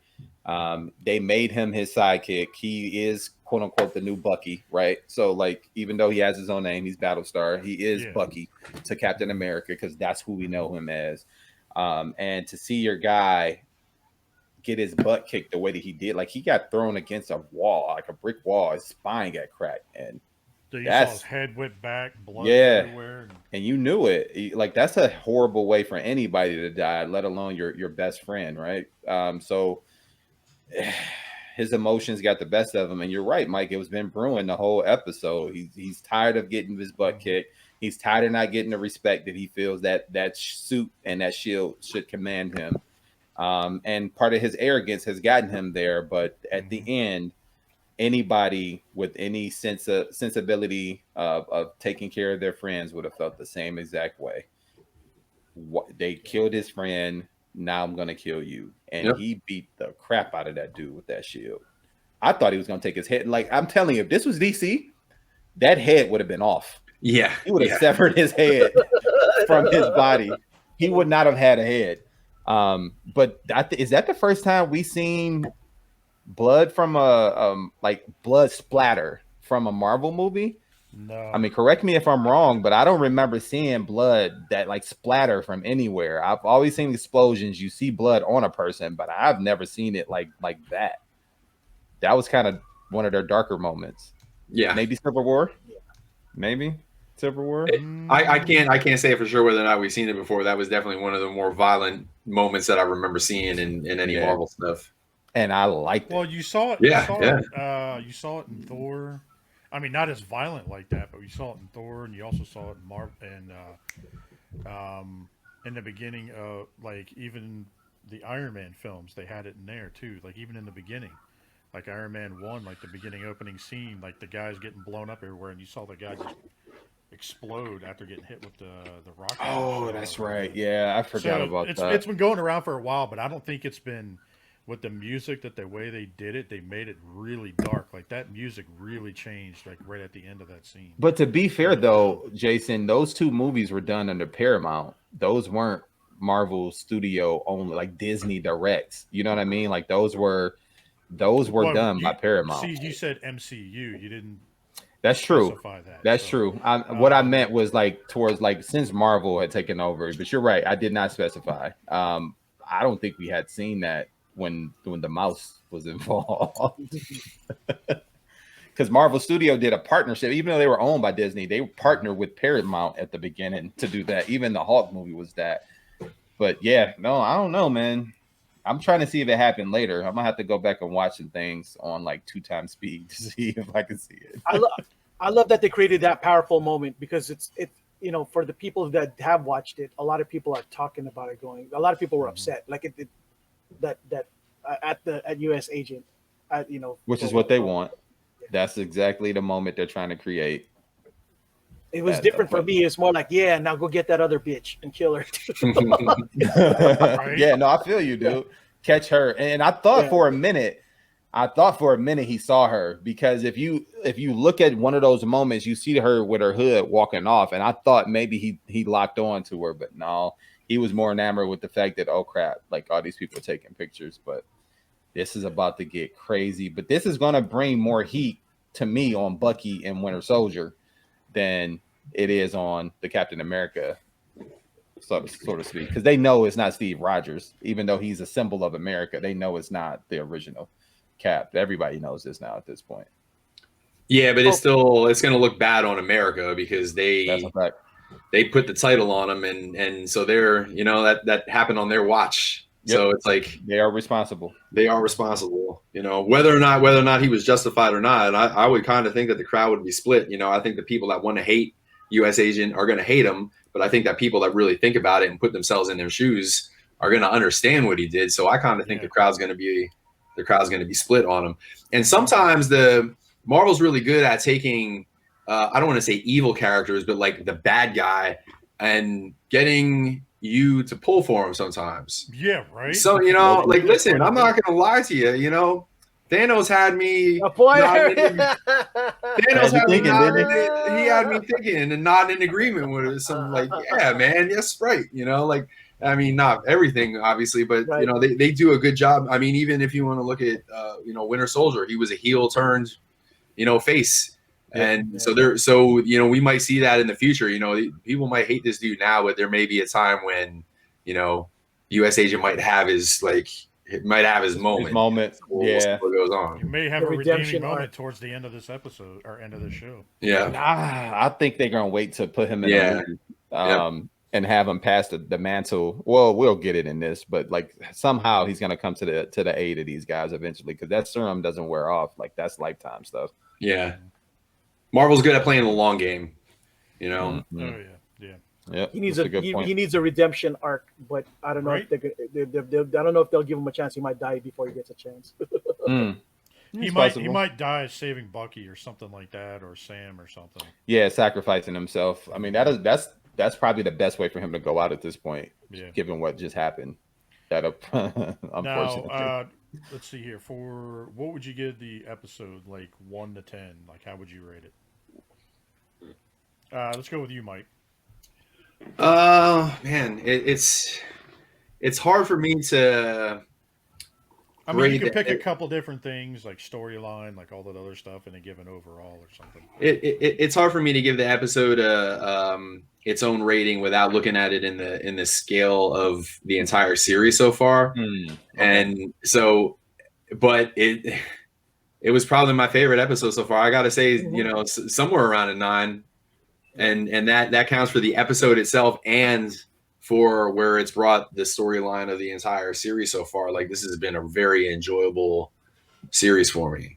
Mm-hmm. You know, and that's another thing too that Marvel does really well, is take characters that maybe weren't huge in the comic books and making you really like get invested in them in these movies and series and stuff. And, you know, Winter Soldier and Falcon are definitely two of them. So yeah, I'm saying, I would give it, I can't give it the 9.8, but I'll definitely go around a 9, and a 9 is good enough for me. So yeah, that's a good one. That's a good one. Good explanation too. All right, Yule, what about you? I share the same sentiment. I give it a 9. But also for a different reason, because I'm weird like that, right? Because I like everybody knows that I have a crush on Enfy's Nest, so she's always going to be a +1 no matter what in any of episodes. She's an automatic one. Plus, I just love the way U.S. Agent plays the heel so well. I'm just like, he knows. Yes. And Zemo plays the heel so well too. There's him escaping the way he did. Plus that fighting scene and action scenes. To me it was. Did he just pull a El Chapo? Dude, that episode when he's sitting there just drinking tea while they're all fighting. Yeah, he was chilling, dude. He was chilling. But see, that's Zemo being calculated again. Like he's always. That's what I'm always wondering. Like, what is he up to? Like he's always thinking because he was just sitting there. At this point, I'm gonna get out of here. Just wait. He's been a step ahead of them the whole time, though. Mm-hmm. The difference between Zemo and U.S. Agent, though, is that you want to hate U.S. Agent, but for some reason you want to like Zemo. I don't know if you guys all feel the same way, but he's likable, and I don't know why, but he is likable. No, he's likable. A Baron. Well, I think with him is because like even though you don't know his plans, he kind of like he is who he is, right? You know what I mean? Like you know who Zemo is. He could kill you in an instant. He is out for self, and he's telling you I'm out for self. Like, I mean, he's upfront about 90% of what he's got going on. So all his cards are on the table for the most part. So I think for that, like, I can appreciate that. And I think that's why I like him a little more. Like, yes, he's helping us get what we need done, but he's setting up a bigger plan. And this is he's been the most consistent with everything, like the way he's been doing things. Yeah, out of the heels for sure. For sure. What about you, Larry? What you thinking? Yule, did you give your? Oh, I'm sorry. No, I give it a 9. You gave it a 9. I have to add to Zemo. I have a feeling that at some point, that this is my prediction about Zemo, that he's going to find some way to blackmail Wakanda into not like if something happens to me, I just want you to know that the damage you killing me for your justice is going to do is going to force them to have to choose between what's worse in some capacity so that they'll be forced to leave him alone. I have a feeling they're going to, he's going to do some, he's that calculating. I wouldn't doubt that. He'll be like, I okay, can see that. If I die, he'll come up with some way to say, I have this thing that'll probably reverse the polarity of vibranium, and then your economy would collapse. No, I think it would be more of a, if anything, if you're thinking on those lines, it'll be more of a battle with the United States. And even though Wakanda could clearly take out this whole country, I think they don't want that problem, is what it is. It's just, it'd be more of a headache for them. He'll find a way to leverage himself, I think, into like people saying, all right, you guys could be bitter about this whole T'Chaka thing still, and then try to kill me, but it'll cost you. And he killed T'Chaka for no reason, and I think that's another reason why like they're super duper pissed. Well, like, he didn't have that twice. He just did that in what, the last episode or 2 episodes? Yeah, with the doctor. Like no, I still want to figure that out. Yeah, I still want to figure that out. Like I need that explained. If they don't explain this in this series, I'm gonna be pissed. Does it have to be though? He just hates. It's got to be something. That has to have an explanation. It's got to be tied to something with his son because. Obviously, it doesn't seem like his son's still alive by the way he's acting. Yeah. Because he said something, my son was, instead of my son is. He said something when they were talking about it. So, but as for me, for rating for the episode, I gave it a solid 8.5. Okay. For the like simple... Enfy's Nest, huh? Yeah. No, just kidding. It's definitely solid 8.5, 8.9. I'll pull that. Remember, I pulled that a few weeks ago. 8.9. The reverse 9.8. No, it's definitely solid 8.5 for me. I enjoyed the episode. I kind of, like you guys said, I kind of hated, U.S. Agent or whatever you want to call him now, or Captain America. John Walker. I kind of hated him, but then at the end of the episode, like. Throughout the episode, I kind of rooted for him, and I kind of started seeing the change, and I was like, oh shit, are they going to pull kind of like similar what they did with the comics about him going nuts and all that? So I'm like, oh shit, they did. So it's like, all right, well, what the fuck's going to happen now? So it's kind of making me wondering what's going to happen this next episode. And, but as for, you know, storyline and all that other stuff, I give it like a 9 because of all the little tidbits leading up to that. So just like you, like with all the miscellaneous stuff, the talks between Sam and Carly, all the stuff going on, I'd say more towards a 9. It's a good assessment, and I'm the same. I would say a 9. This episode had so much meat in it, and it wasn't just dessert. They gave us the full package. They try to flesh out the story a lot more. As you can tell, it's coming to the end, but they keep leaving you on cliffhangers. And for any like drama, like spy drama or like TV show drama, like I love cliffhangers because it keeps me interested. It keeps me wanting to know more. And it even I love to speculate. Like speculation is fun when it comes down to stuff that we do, right? For like these shows. So I love it. I thought it was good. The fight scenes were good. They were purposeful. They weren't just fighting for the purpose of just the fight. Like they had reasoning behind it. And even to the point to where you seen Bucky jumping down and she straight body checked that dude coming down off that balcony. I was like, whoa, she's not playing. So I thought it was good. I give it a solid 9. The story was good. The fight scenes were good. And the ending was a good way to end that. Nice. No, I was saying something to you. Yeah, I think his camera was auto adjusting for the extra light because there's a reflection coming on behind it. That sun out there. Whoa! It's the detail blinding. Yeah. Dude, it was all of a sudden it was like flickering yellow. It was going nuts. Yeah. I know. I saw it. It reminded me of that yellow bastard from Sin City. I was like, dude, I'm looking. You all out here trying to look like baby Jesus. Right. Good stuff. Is that all for the Falcon and Winter Soldier? Yeah, man, that's it for this week. So, all right, you want to talk a little toy news, guys, before we get out of here? Yes. Cool. All right, let's get into it. Listen, Blackout and Shout usually goes about 6.5 hours, so I got time. I got time for you guys. Yeah. All right, so let's do this. Let's pull some shit up. Let's get down to the new toy news. The nitty-gritty. Yeah, we need to drop some of this stuff and get through it. This is like 2.5 weeks of stuff. Whew. I'll just start cherry picking throughout. All right. Don't leave out that first one. I really want to talk about that. That's literally the first one I'm pulling up. My man. All right. So, Kung Lao. Woo! Yeah. Oh, I'm not alone, Mike. Yes. Let's go. This thing looks good, dude. Oh my God, does it ever, man? Yep. Jesus Christ. I was there when Mike was starting this collection. Yeah. Oh, for real? Mortal Storm Collectibles was the thing that broke my Transformers only collecting habits. Wow. Yeah. Same for me. Yeah. No, it was figure arts for me, but then when I seen these, I was like, "Oh, this is crazy, man!" Like this, but is it just me though, or do you wish his his kitchen smock was a little longer in the front? Like I feel like they cut that too short. A little. Like if he didn't have pants on, his balls would definitely be. I feel like that thing should be as long as it needed to be to completely cover your junk if you were wearing no pants. That's a fact. And I don't think that would be doing the. That all being said, it still looks beautiful. The whole figure looks beautiful. It does. And it gives me hope that finally we'll get a Liu Kang. And I don't want Mortal Kombat 1 Liu Kang. I want Mortal Kombat 2 or 3 Liu Kang. Yeah. And if we get this, I'm done. Like I just needed this and Kung Lao, Liu Kang, Kung Lao, and I have my maskless Sub-Zero and I got Scorpion from MK3 and I'm good. Yeah, are you good? Or good.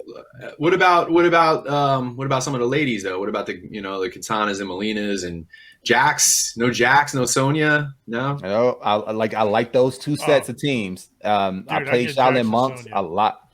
Yeah, Jax and Sonya would be cool. Like, but let me answer it this way: if I died today, would I be disappointed that I didn't have them? No. But like, if they came out and they look good, would I get them because they're a team up? Yeah. But like these two, were so iconic and are integral to the story, like tremendously. And then Sub-Zero and Scorpion's deep history of the deep-rooted hate turned into the love affair, quote unquote, I think is integral also to the Mortal Kombat story from MK1 all the way up to now where we're at MK11. So I don't necessarily need Jackson Sonya, but them two sets of teams are dope. And the two games that they came from, just the solo games, the Sub-Zero game was phenomenal. And then the Shaolin Monks game that was on PlayStation 2, I think, was dope too. So is that him getting ready to pull the rabbit out of the hat? I was going to say the same thing. Friendship. Oh, there it is. There it is. That's cool to add in those. Storm Collectibles is killing it on all fronts, and I actually wish I collected other properties that they were doing, like Street Fighter and some of this other stuff. I only collect the combat stuff. So selfishly, I wish they did more of it, but it's on all fronts. Storm is killing it, man. They put out a top-notch product and always a ton of accessories, and it always. I don't know if you will remember, is when I got my first ones, it was Sub-Zero and Scorpion, and I knew I was screwed the second I got them out of the package. Like you know that feeling you get when you take a Fans Toys out of the box and it just feels so good in your hands. The Storm Ninjas, when I first got them, as soon as I held them and I felt them in my hands, I knew I was in it to win it. Yeah, you got to get them all. Pokemon. Speaking of Fans Toys, I forgot. You got Fans Toys? Oh, that's right. Yeah, I got mine too. It's just sitting here on the table. Here, oh, it was behind my computer. I got mine too. I got mine. I didn't pull out of the box. Seed spray is so forgettable, apparently. Oh, apparently, man. So. Dang. Yeah, I got mine, and it's a dope figure, man. Oh, yeah. I mean, I have the X Transbots one also, but I'll probably won't get rid of that one. I'll probably just keep both. So yeah, mine's in alt mode. Amazing. So this is Magic Square. Magic Square. Shockwave. What do you guys think of this? Dude, they're killing it. Them and New Age are killing it for Legends. You got a Legend I kind of felt like if I didn't venture off into other lines, because I like Mike, like you were Transformers only for a long time. I was as well. Like I got into this collecting thing and I just did Transformers Masterpiece only. And then I ventured out into like the MCU movie stuff. And if I had not have done that, I probably wouldn't have been into some of the other action figure lines that I'm in. And I probably would have gone in full on the Legends too, because you can get a full Legend set at no problem. You okay, Laura? I see you shaking your head over there. You okay? Oh yeah, good. Okay. Yeah. So you could probably get a full collection out of these Legend scale figures in no time because they just putting them out like it's throw out there. Yes and no. Because if you didn't get on some of these in the beginning, it's like paying Fans Toys prices. But no, that's what I mean. Like if I wouldn't have been on that other stuff, I probably just jumped in on this at the bottom. You know what I mean? I did it as a precaution for me, just in case, because I like to fidget with shit on my desk when I'm working. So I usually keep a bunch of these on my desk. And that's why I had those for. And of course, now I got the Kingdom shit and everything else. But I'm still going to pick these up. I will say this about Legends, and it seems like Magic Square was the one that really, really like pushed the envelope. When Legends first came out, they were exactly what you think a 3 or 4 inch toy would be. But now it's amazing that they're almost like mini masterpiece, like the way they transform and their articulation. Like, if there was nothing in there that gave you a size comparison, outside of the hands not being like, the masterpiece hands and stuff, but just looking at it in general, it would be hard to tell that was just a little one. It's pretty insane. They're getting ab crunches and all kinds of crazy stuff on these things these days. So it's combiners. The combiners that come in, those Devastators look good. I went in on the Minosaur, man, and I can't wait. Yeah, can't wait. They're fun.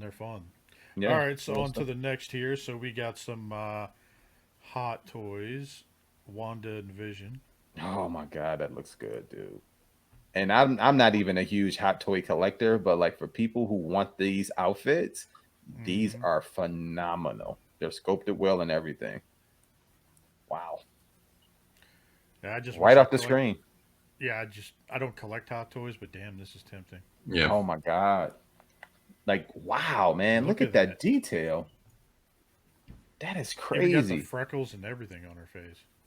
The way they nail face sculpts anymore is pretty impressive because you guys are all my age. So you remember like starting lineup, and none of the players looked like, they basically had like the white guy, the black guy, and like the Latino, but they were all, every one of them was the same guy, and they just had a different jersey on them. And that's a fact. You see like these new ones, man, and when they're trying to do like existing people, it's just incredible, like how they digital face paint or face print or whatever. It's crazy. It is nuts. Yep. That's wild. Dang, man, that cape, man. So it's crazy because it looks like they took a comic book character and just gave her a real world rendition, which I know that's what they did with the show. But like, if you never watched the show, you would think, oh my god, they made a real world Scarlet Witch. It's crazy. Yep. Looks so good. I get her and Thanos and then reenact Old Boy. Oh my god.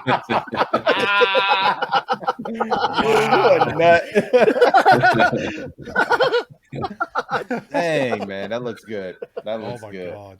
All right, continuing on, we got some Mezco here. Mezco. Did you guys Lowry, see take this one away. Oh my god, dude. Woo! I know what they're gonna make, the one on the right over here. This is the Hazard Squad from Mezco and Death Adder. So, dude, he's Snake Eyes. That's a fact. That's all you all gotta it do is. is do a head swap and it's Snake Eyes.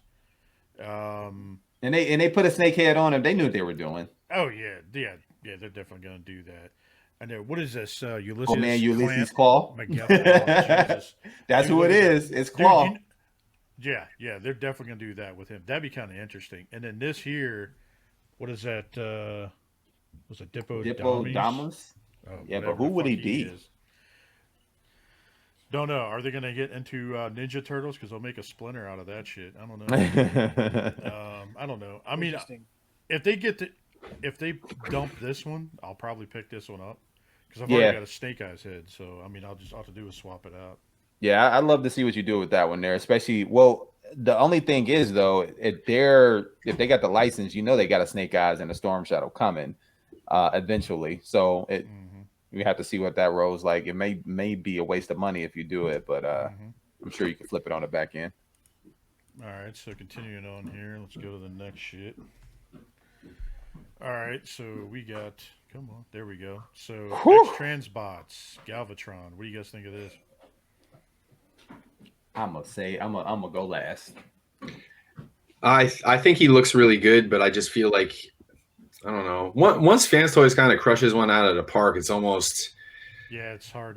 It's hard to follow up. If I saw that, I still think it looks better than Tyrant. Who was that? DX9. I think it looks better than that, and I think it looks great. And if Sovereign didn't exist, I would probably be in on it. But it just feels it feels like they're doing this because they're doing they're doing a lot of movie stuff right now. And they're doing the Quins. They kind of did Cup. I guess we're gonna get an update on that, and they're they got some other characters coming out, so this is just part of that line. But I don't know how it's gonna go for them.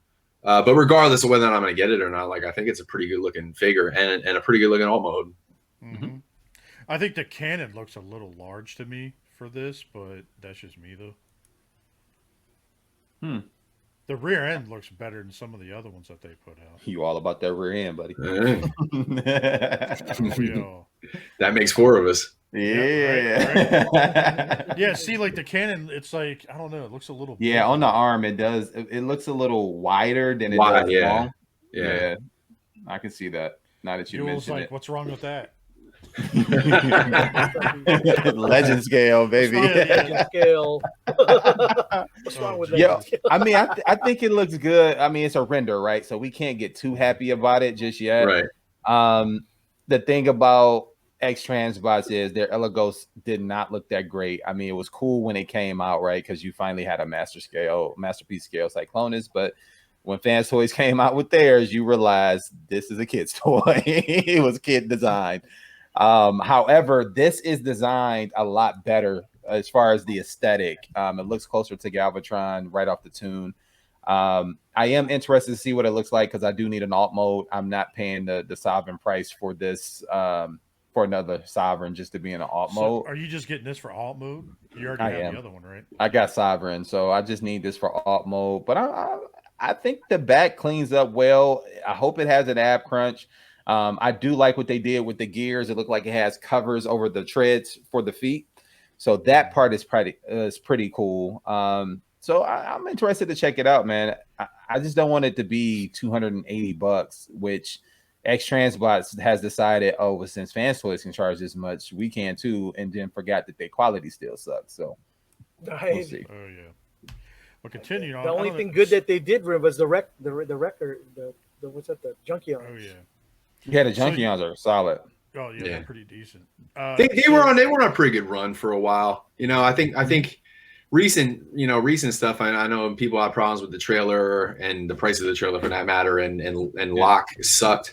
But they were on. I feel like they were on a pretty good streak before that. The Junkions were good. 2.5 years. Cosmos was really good. The Sea Spray was really good, and I think all the Stunticons actually, to me, they were pretty good as well. They were solid. A few of them had a couple of pieces, but no, you're right, Mike. Like but you got to give them their whole totality, and they started off terrible, and then they had this little pocket where it was like, okay, this is cool, and then now they started to see. We don't want them to go backwards, and it seems like that's what they're starting to do, and that's just scaring a lot of fans off. I know me personally, it's like, ooh, I don't know. Because we all had Willie 1.0 and 2.0 and right. Yeah. That wasn't good. I will no longer be buying any more wheelies. I'm just gonna 2.0 is the end for me. Yeah, I had. Let's see here. I have the third version, but I had the prototype version, which I sold, and then I have version 2 and I have version 3. I sold version 2 and I have version 3 now. So. Yeah, I got version 2 and version 2 did okay. Like, how many times are we going to buy this character that nobody really likes anyway? Right. They just get every bit of the movie in 2 episodes. Exactly. That's it. But continuing, so we got Mike. I don't know if you've seen this from Ramen. Centurions. Yes, I did. Oh my god, dude, these look so good. What's the company? It's called Ramen Toy. It's some random company that's doing them. I don't know who it is, but this is like they just quickly painted like their 3D printed prototype. I gotta have those. Yeah, they're very cool. I gotta ask a question real quick about your thoughts on that name. Do you think that's kind of like it's on the download, like you're broke and you're buying toys and you're eating ramen noodles, and it's like that's what they like. Funny. I wonder if that's like a low key. A low-key shot to collectors. Which if it is, it's funny. Like, I love it. Yo, that would be cool, but I think it's more of a play on the fact that like ramen is a popular thing overseas. So it's hope and that, hey, to be fair, like it's only us from that generation where like, you was broke, you was buying ramen. Like they got ramen spots popping up everywhere now. Like it's crazy. Yeah, but some of that place is expensive as shit to get. Heck yeah. I just went with my brother. He came into town and like a bowl of ramen was $15. I'm like, I can get this for $2 at the store. That's the real shit though. That's a fact. That's not the stuff that you stick in the water and throw the flavored powder on it. So here's like the pictures of all three of them. Oh my god. Yeah, they're cool. Dude, I can't wait for this. They actually posted something on their site the other day, or on their Facebook page, that pre-orders are getting ready to come, and they need to hurry up. Stop playing. I mean, take my money now. Head sculpts, like everything. I'm excited to get these. I wonder, are they going to let you pre-order? Like, are they going to release all 3 at once, or are they going to give you pre-orders for all 3 at once? I hope so. I don't know. I know people were. Yeah, it says pricing and early bird discount offers. Nice. And of course, like everybody's flipping out, and then if you kind of go through the list, I was like, sign me up, and all these people are like making fun of them, like it's just wild. I don't know. Fuck it. Yeah, just take it. Shut up and take my money. Everybody wants it, man. That's good though. That's good. That lets you know, like, and they better make enough of these, or they're gonna have a shortage. People gonna go crazy. It's gonna be like Unicron. Yeah, dude, you got on this list test shots of Spindrift. Oh my God, do I? It's not Spindrift. It's what's the dude's name? Skids. It's Skids. Oh, Sorry. Okay, I was gonna say, I was like, dude, I was like Spindrift. No, that's supposed to be Skids. No, look, here you go. No, that is it. Yeah, that's old news. That's old news. My bad. We got him already now. Yep, Oh, that Jesus. one slipped through the cracks. Let's see here. Next, fuck it, we'll do this one. So, this box set from Mezco, they decided to do the release this box set of the next 3 Justice League figures. I kind of just want the Flash out of this set. I think they all look good, but the Flash looks more like not a doll figure to me. Like I have a complex with these soft goods. Well, I missed out on that Superman and that version of Batman, so I went ahead and just got the set. Nice. All right, cool. So just bring it to TFCon so I can mess with it. Because I'm probably not going to buy it. Yeah, but that suit looks good, though. Face looks rough. Yeah, look at it does. That's like Ben Affleck. That's like got on a bender. Yeah, definitely on a bender. Yo, but look at that 5 o'clock shadow on the Batman. Look at that. Right? Is that supposed to be dirt or a 5 o'clock shadow? I don't know. Oh, and it says it right there. Zack Snyder's Justice League on that. That's cool too. Cape includes integrated posing wires. Yeah. I don't know, man. Like, I got one Mezco figure already, and I want to get rid of it. So I probably will not pick up another. Eric, I think you just said it. Yeah, the thing about the soft goods, I'm like the same way. Like, if it's a cape or like a trench coat, like that Mayfix Gambit, I think is gonna have like a soft good. I'm all right with that, but it's just, I guess it's probably like for I guess to each their own, but like my collection isn't soft goods. So if I had one, it's kind of like when you get a Transformer that has like a battle damage paint job on it. Yes. And then the rest of your collection is you just want it all to match. You want it all to match and stuff like that. And I think a lot of these look really cool, but it just wouldn't be something I would get because it just wouldn't fit in. Agreed. I wonder if this is backwards because they give you the head sculpt. Remember when in the Justice League in the first cut where they show him where they bring Clark back and everything, and where the Flash and him end up kind of tangling up a little bit. Oh, I don't remember much about the first cut anymore. So anyway, so like or was it? Yeah. So, anyways, but his eyes, he's kind of looking off, and it's Superman. So I wonder. You talking about when he was running past him, and Superman already had everybody else kind of held up, and he looked sideways, and Superman gave him that look. Dude, like that's I see a you. Bad head sculpt of him too, of Henry Cavill. Yo, the eyes though, the eye effect one looks sweet. I like that. Do you want me to ruin that for you? Go ahead. Levy told me it looked like somebody shot 2 chopsticks into his face. Dude, that's awesome. Oh man, good stuff. Oh, yo, and the light up, the mother box lights up too. I don't know, man. Yeah. Like some of these accessories might be worth. No, they're not worth the price of admission. I'm lying. I'm not getting this thing. It would have been better if he had the mullet, like in the comics, but you know. I'm getting that one with the Mayfix. The Mayfix one comes with that, so I'm getting that. I'm actually gonna have a buddy of mine who does sculpting. He actually has a Henry Cavill head. He's actually gonna put a mullet on it, so I'm gonna do it with it. No, tell him to do it as a Nick Cage. That will be hilarious. That'd be funny as shit. From what is that, Con Air with the fucking flowing? Yes, like the bunny in the box. There you go. The stringy mullet that he had back in the day. Yeah. Put the bunny back in the box. Yeah. So I don't know if you guys saw this also, Falcon and Winter Soldier, the Falcon from Captain America edition. Spoiler alert. This. Yeah, no shit. This is Diamond Select, right? Toilers. Yeah, this is Diamond Select. Toilers. Yeah, I think it looks good though. I mean, Diamond Select is oversized, right? They're like 7-inch scale, correct? Yes, correct. They are our larger one. I think it looks good though. It presents well. I probably would never open that box because it doesn't fit with anything that I have. But like, I like it though. I think the presentation looks well. Oh yeah. Well, I guess there's a leak on that's going to piss people off, but Continuing pissing people off, we got Marvel Legends John Walker, aka the grandpa from Up. I wonder if they're going to give like an alternate shield with blood on it or something. That dude's chin, boy, I tell you. They're gonna be like, yeah, well, we sold one of these and it's gonna go to Yule. Yo, look at them. Yeah, dude, look at them ears. They're huge, bruh. Yeah. Dude, he can chisel out ice with that chin, though, bro. Jesus Christ. He got the Leno for real.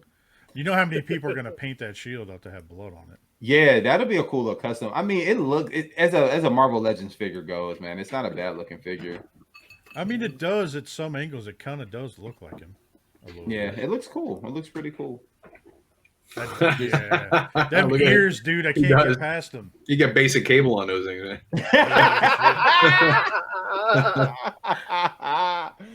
Yo, what's gonna be cool though is that people are going to buy this and put a Steve Rogers head on it. They're gonna put a what's his name? Chris Evans.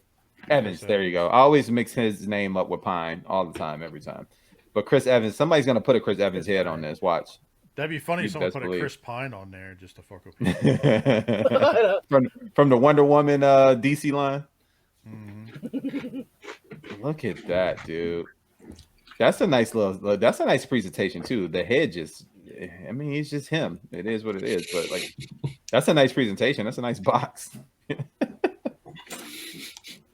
I'm all about that box. I can't tell you how many times I've said that over my lifetime. Yeah, right. All about that box, baby. Some of this stuff I'm going through it, and I'm like, shit. Some of these figures released already. Yeah. I should have did a better job of cleaning some of that stuff up. There's one there. Did that Shredder one drop it? Oh, there we go. Ooh. There we go. Look at that. Nice side by side comparison. So this is X Transbot side by side with the MMC Ocular Max Studio Ox version, and Bobby just did. Shout out to Bobby Skullface. He did his sit down Saturday on this one, and I think it looks good. It depends on what you're going for. If you want like the Studio Ox design, then obviously you want to go with the MMC, but it's going to be an underscaled bot versus the X Transbots, which seems like from all indications that it is going to scale right in line with your current combiners. So like your Devastator like from Toy World, Zeta. Yep, correct. So, I think the proportions look better on the X Transbots version to me. I mean, he doesn't have super long thighs like on the Ocular Max version. So the Ocular Max version, the thing that bothers me about it is, I mean, the torso a little bit, I think, looks better on the X Transbots, but the straight thighs, I don't know why, but it bothers me because I've always seen Transformers with like the more tapered thighs, and they were a little smaller up top with the bigger, like almost gave the illusion of a person wearing armor, and like it bothers me that it has like those straight thighs and stuff, but the fact that they're longer is probably going to give a little bit more posability when it comes to like kneeling poses or like the Iron Man pose and stuff like that. You'll probably be able to achieve that because a lot of times Transformers have a shorter upper leg and they can't get into a believable kneel. And the things that these companies are doing with these combiners these days and stuff like that it's pretty impressive. So I think you're gonna be able to get that thing into a lot of pretty cool poses. But that all being said, and I actually agree with. I watched Bobby's thing this morning or yesterday, whenever I watched it. But I agree with him. I'm actually going to get the Ocular Max for the robot mode, and then I'm going to get the X Transbots for the Defensor. Same. And then sell one of them when Fans Toys comes out. That's a fact. Hey, that's everybody's blueprint. yeah. I hate to be a fanboy like that, but you know, it is what it is. Fans Toys, man. It is what it is. And the thing about the all-in-one effect from Ocular Max is just not going to scale well. And I think that's also a reason why you got the straight legs there, because they're giving you the straight bot as the crossover. I think we're going to see something similar with the X Transbots Defensor, like you saw with the Zeta, where it has the add-on, like the parts forming and stuff, which I'm completely fine with, because I think that if you didn't do that, I feel like Hotspot is just going to tower over everybody. Oh, yeah. That's a fact. Because if you look at their old pictures of their Dante, their Inferno, that thing was so big. It was the size of Prime, man. Like he was huge. Yeah. And that's not supposed to be like that. So yeah, you're right. So I'm glad parts forming. I'm down with it. I'm cool with it. Yep. Yeah, I'm fine with it. All right, so we continue on here. So this Super Shredder we were talking about. I mean, they dropped this a Super Shredder already, but not to this caliber. Like Super Face and all that other. Because you have this, right? You have the original.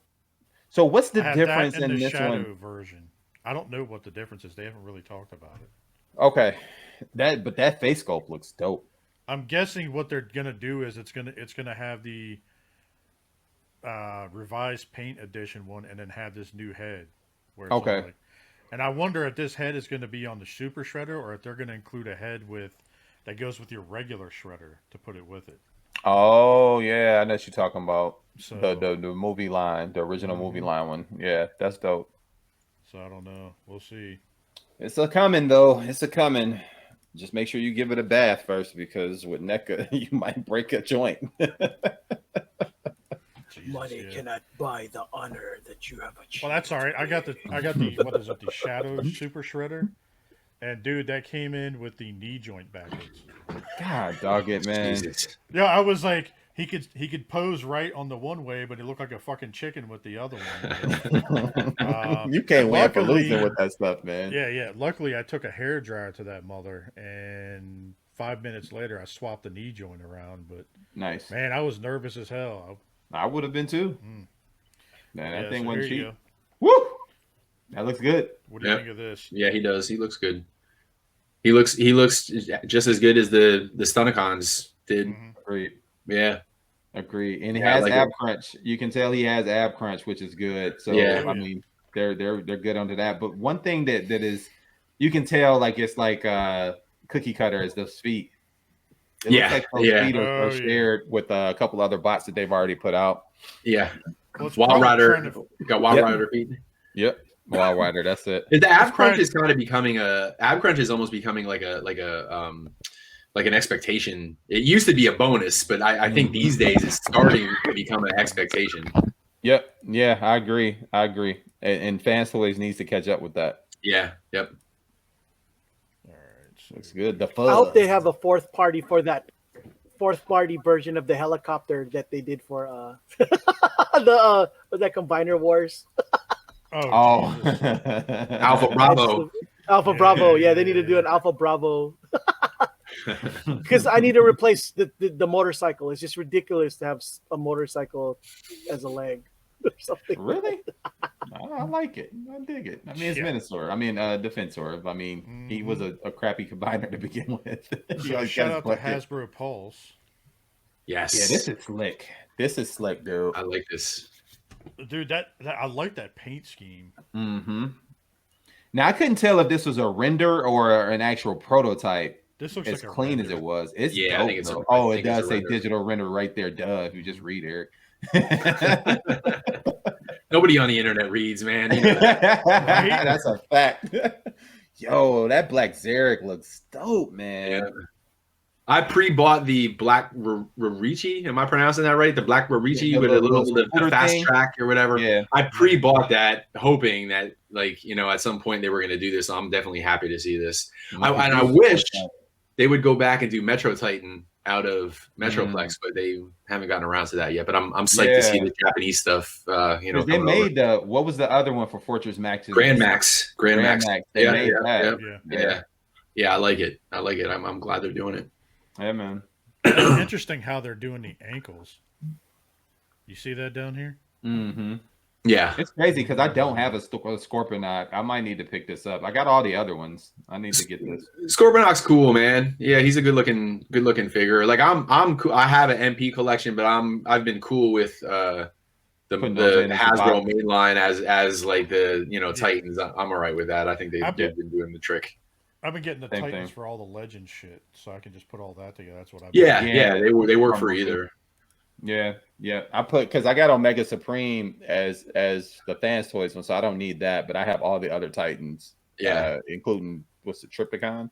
So I need to probably get this. Stop playing. So Oh shit! There's way too much shit to do on here. So the X-Trans bot. I'm sorry, the Bad Q. How many people were surprised about them dropping all those reissues recently? Very. Yeah. Very. But I thought what they are were they dropping as a dead. reissue?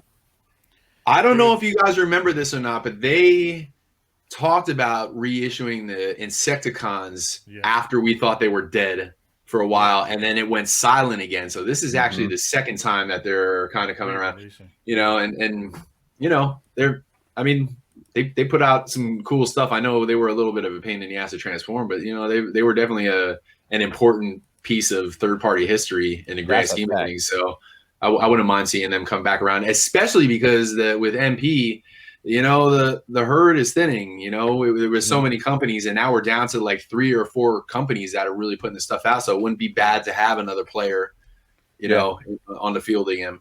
And they're reissuing stuff that people's been looking for. So like you got the Insecticons coming back, because the Fans Toys one I still think is long gone. I don't think we're ever getting those reissued. But the fact that you see these coming back, and I needed an extra set for my alt mode for my bugs. I'm glad these are out. And they're a little smaller than the Fans Toys one, from what I recall. They are.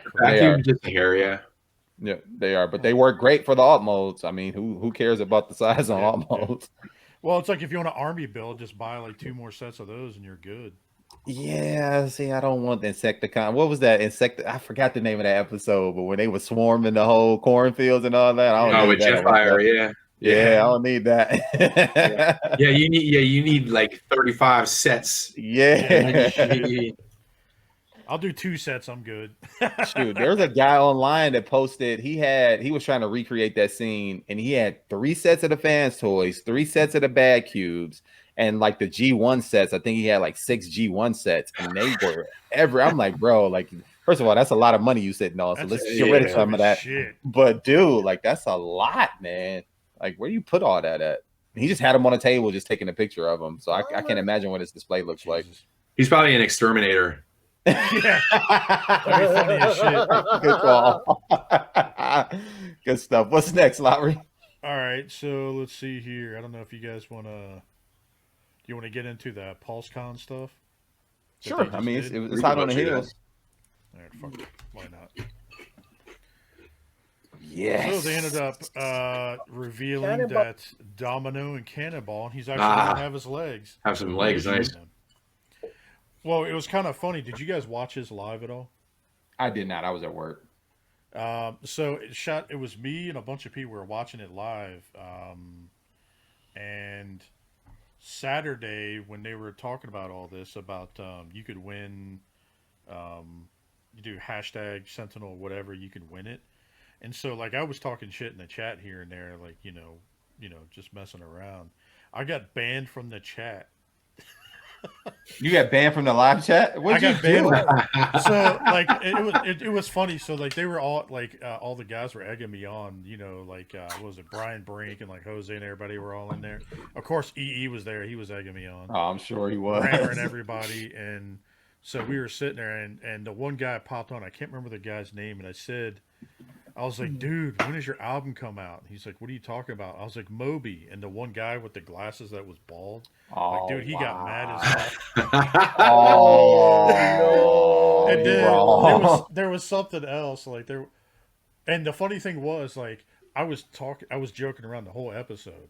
And nobody banned me until it came to the Sentinel thing right before it. Mm. And I went to type in, like, hashtag Sentinel whatever. And then it's like, you cannot reply to this chat. It has to be approved. So they don't think I blocked you from winning it. Yeah. So, but yeah, and then of course, there were other people saying way worse shit than I was. But I mean, I only said a couple things just jokingly. But dude, there was a guy in there saying some racist shit. Like, this guy, some dumb people. But anyway. Yeah. But yeah, Cannonball, they said in this episode that, you're going to be surprised because you're going to get the repaint with the legs. And I'm like, okay. So are you going to sell Cannonball with the legs but without the blast effect now with this repaint? Nope. They're going to give you this. This is a whole new reprint. This is like the retro card. So this one's going to be retro carded. And I like that. I'm getting this one. I mean, I had Sam custom mine with legs, but I still want this one too because it's like Jim Lee or who was that? Liefeld. 1990s. So I like this, and I like that retro domino. So I gotta have both of these for my X-Force show. I like the fact that despite how bad Liefeld's artwork was, that these figures are proportioned the right way. Yeah, it got feet. Yeah. Shout out to Agent H for helping out with some of that. Oh, nice. Well, with whatever he ends up helping out with. Now on the Black Series.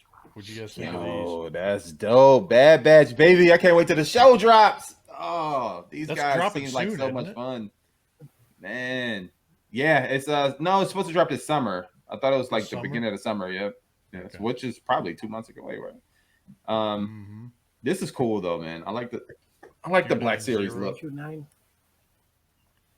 Oh, she looks cool. Right. Aurora Singh. Dang, look at that sniper rifle. Yo, Lando. The pansexual, yay!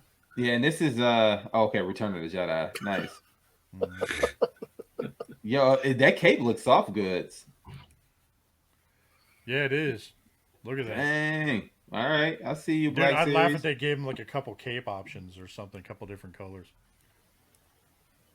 Yo, that's slick too. I like that. Joshua Reeves, nice. And that's the girl. That's Sasha Banks' character, right?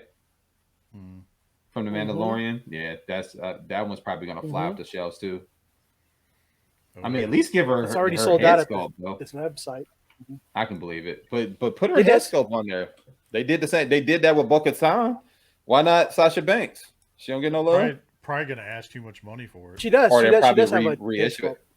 No, not in that box. It didn't show it. It didn't have her head sculpt on there. Yeah, it just showed her jetpack. Just buy the wrestling figure and do a swap. Right. Right. All right. So now we got revealed from there. We got 5 years too late. Thor. I mean, was this a build? Oh, it was originally a build-a-figure, right? You got the Dad by Thor. Now they just releasing it and it's a deluxe edition.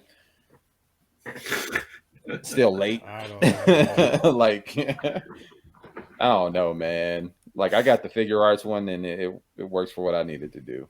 But I mean, I think the translucent effects on the axe there is pretty dope. Oh yeah. That and Mjolnir. Yeah, it looks pretty good. I mean, I'm not gonna see. They should have made this a soft cape or something because that shit gets too heavy sometimes. Yeah, because the Dr. Doom had a soft cape, right? If you're gonna give us a deluxe, you know, movie said he could be that bad guy from Dune. Oh yeah, shit. You said Doom didn't have a soft cape. The second one, he didn't. No. The one that was on the retro card.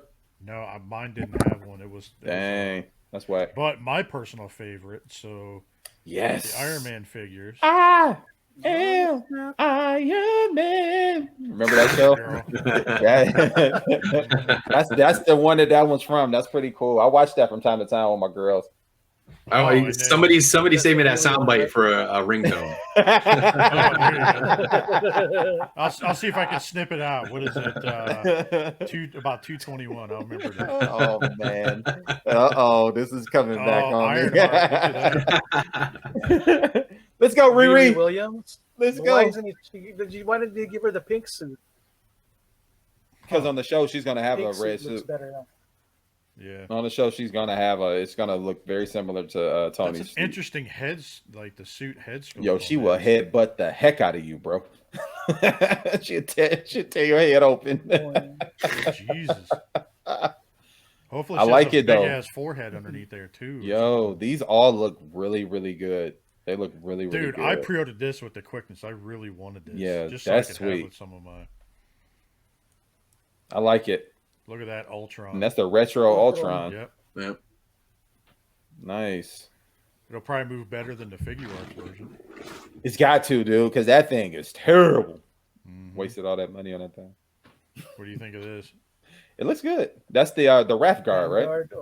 Shield Guardian. The greens, they look pretty good. Like how they. Somebody said you can repaint this. Somebody said that there's a repaint coming from this for somebody else. Like you can easily repaint this into somebody else. It does look good though. Those greens pop. Whew. Dark Star. Yep. And sassy as shit. Look at that. I like that. That is dope.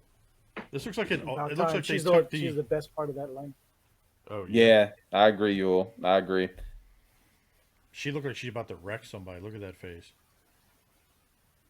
It's crazy, like all the highlights and shit now. You see that they have on their faces and everything now. Yeah, even in their hair and everything. They're doing really good with their paints, man. It's crazy. And I'm not even a huge fan of Marvel Legends, but like these things, some of these look dope. Now I know nothing about this character. Somebody got to fill me in. Sasquatch figure. Yeah, who the hell is that?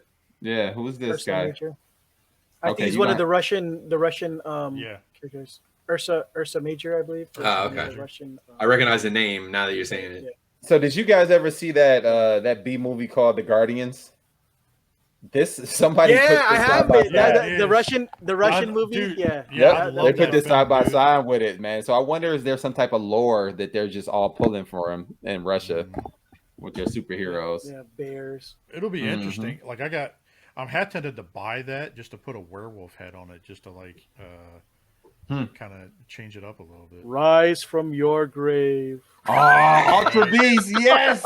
Let's go! Ultra Beast, that was my game, man. Yeah. Yeah, that's a nice little good. setup there. It does look good. I agree. And they even gave you a Tony Stark's head sculpt for Stealth Iron Man. That's dope. Right there. Sick. Mustache and all. The mustache. And then now, Go ahead, Riri. I see your head sculpt down there, girl. Mm-hmm. Riri. I'm actually kind of curious to what they're going to do with that show. But continue on everybody's favorite Beast Wars. You say Next. Right, exactly. Keep it moving.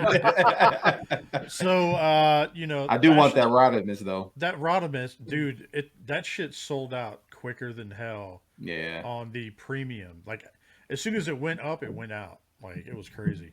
Yeah. That Rodimus looks good.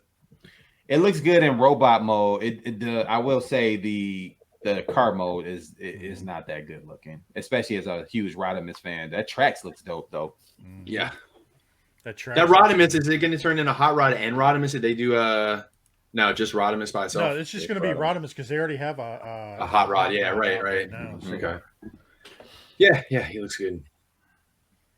I'm still. And they got the art behind you. Mm-hmm. Oh yeah, we're coming to that. Oh, you cheap bastards! Yeah, it wasn't. I don't think it was in that one.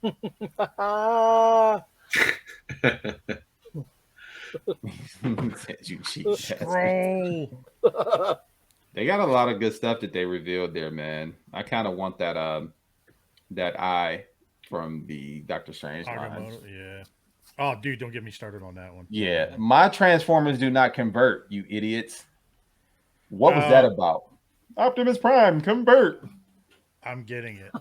Yeah, I'm good.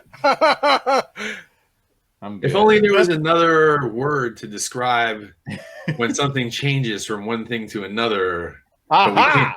Got it. Oh, that was so dumb. And I'm not even mad at them. Like, they're just reading what they're written, right? Like, they're given that script, and oh my god. Dude, I want this thing. Yeah, have at it.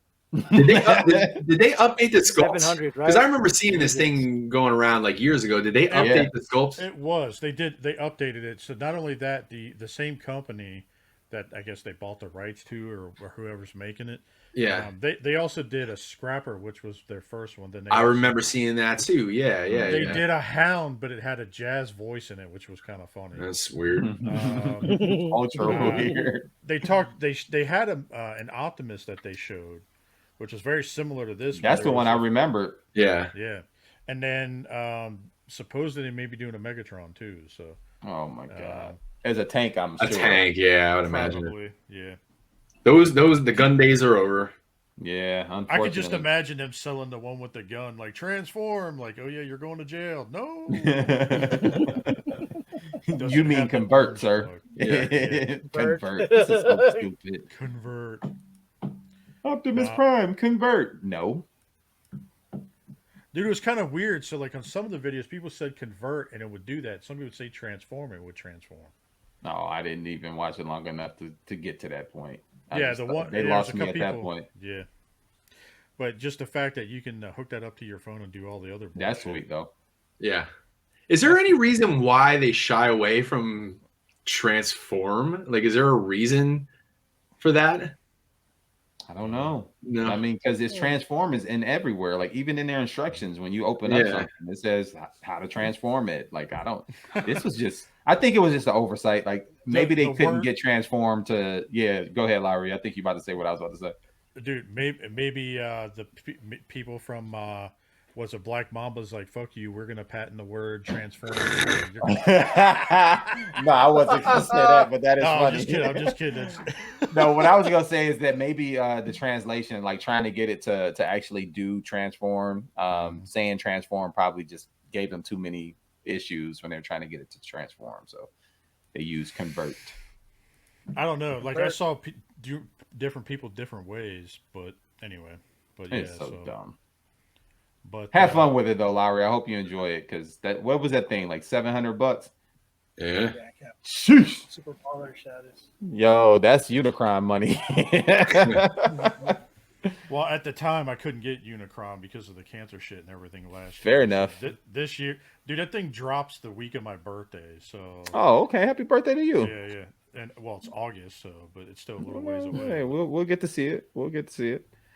That's all I care about. Let me see it. I don't want it though. Yeah. I'll show up at the TF Con with it and shit. Just roll around. You would too. Great. You would. Yep. Oh man. So on to G.I. Joes. What do you guys think of these? I didn't mind Snake Eyes and Storm Shadow, but the other ones I'm not sure about. I don't want it. Virtue Signal, Snake Eyes, nope. Virtue Signal, what you mean?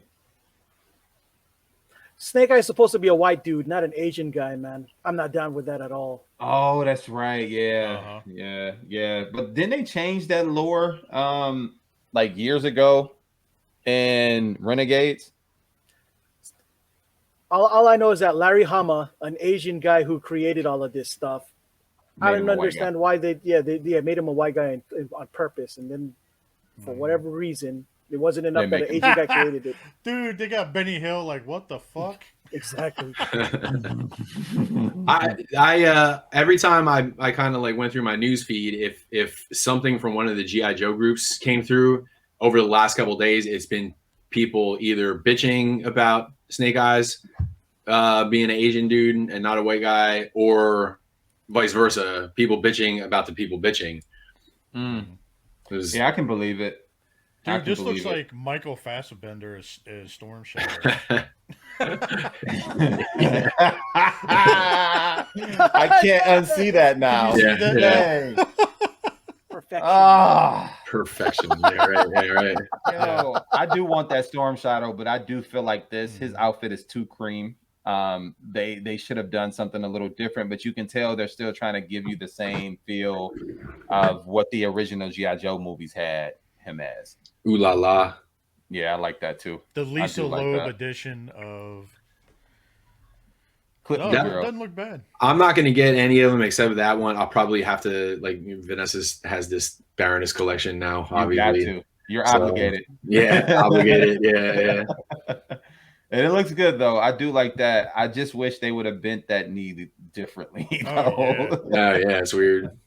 That's a long leg. It's probably going to be a fun little figure. I'm a huge Snake Eyes and Storm Shadow fan, and even I'm not getting these. Something's off about these. This doesn't look that bad though. In the face. That Scarlet looks dope. I might get this and do the head swap on the classified one version. Yeah, I think this one probably does look a little better than that classified one. I dig the suit better also on this one than the classified. It looks sweet. Oh, done knocked her glasses off. Oh, man. Dang. No respect for a lady with glasses, huh? No. Yeah, she does have some really long bow legs. I don't mind the long legs. Just bend the knee right. Is that supposed to be Jinx over there, the girl? No, I can't remember the name they called her, but it's not Jinx. Well, good, because if they have her show up that early, I'm going to be pissed. It might. Who knows? Especially without a red outfit. Yeah, like she came way later down the road.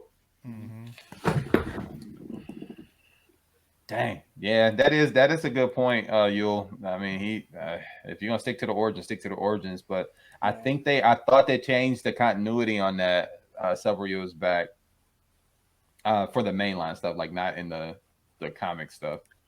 I don't care when they change a character's race unless it's like we just talked about, unless it was an integral part of the story, you know. And, like when Nick Fury, when they had Nick Fury in the MCU and it was Samuel, it's like, all right, that's fine. Like that's, you know, him being white or black had nothing to do with the backstory. So with the character, correct? Who cares, you know? Yeah, I mean, they went with the ultimate line, and that's why there's precedence for that. Right. You know I mean? Right. He started off as that. Yeah, I agree. I'm the same way. I don't mind it when they change it. Just if it's an integral piece of the story, then you shouldn't affect it in that sense. Like if you got him coming from a different universe and he started off as this, like that makes sense. But when you change who the person's identity is from the start, that is kind of sucky. Imagine the Black Panther take his mask off and he's a white dude. Yeah. It's like Ryan Gosling or something like that. Oh, don't do that, motherfuckers! Oh man, you're right. Dude, there is a meme going around that has Ryan Gosling as like the Black Panther. Yeah, don't do that. Shit? Like, oh my god, throw that right out the window. Keep that under whatever rock y'all got that from. That'd be fucking shit. It's the what if edition, you know. What if he started in the US? All right, I got you. Oh man, the Notebook edition. Oh god. So am I the only one that thinks this thing looks terrible in robot mode? Yeah, they should just keep it as an art bot. Yeah, like why? Why does it need to transform? Why? Well, I think they have a bunch of repaints and shit that people were showing pictures of that they want to see. I don't hate it. I don't know if it's the pose or the angle. I don't know. I don't hate it, but I can see where you could hate it. But Look at that face. he got the Wilson chin. Look at that mouth. What that mouth do though? Damn. Nah, dude, that arc does look pretty good. The arc does look good. Yeah, it's the arc. It looks great, and I don't mind this little character who becomes like the computer station. I think that's pretty cool too. That Teletron. Yeah, Teletron.